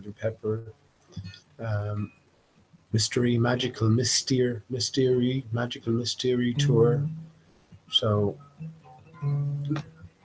get like 9/11. If you get caught up in the literal, then you lose the symbolic meaning. You lose the true meaning, and you get waylaid. Eventually, you'll come back on the true path. But in the meantime, you'll have missed something that's, I guess, pointed out to you pretty clearly and pretty succinctly. So that's all I can say about that. Thanks a lot for tuning in. And yeah. Okay, I'll leave it at that. And until the next time.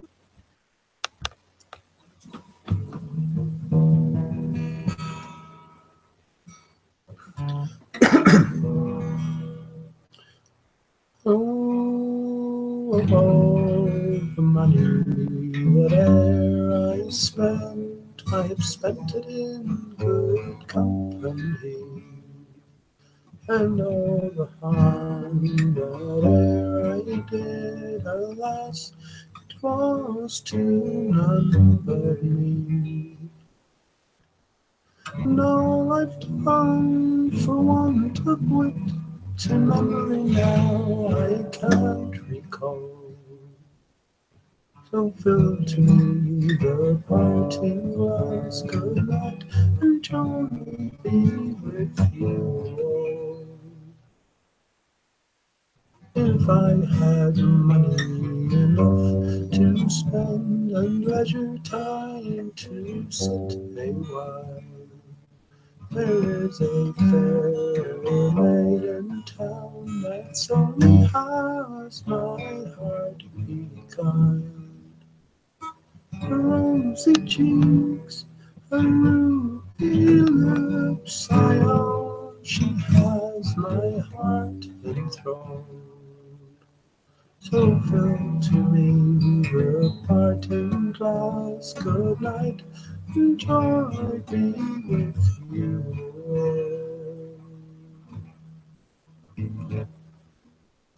All the comrades that e'er I had, they're sorry for my going away. And all the sweethearts that e'er I had, they wish me one more day to stay. But since it falls unto my lot that I should rise and you should not, I'll gently rise and I'll softly call good night, and joy be with you. I will gently rise and I'll softly call good night, and joy be with you.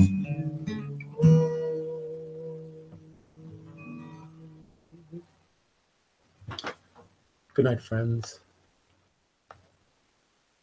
I love you, Steve.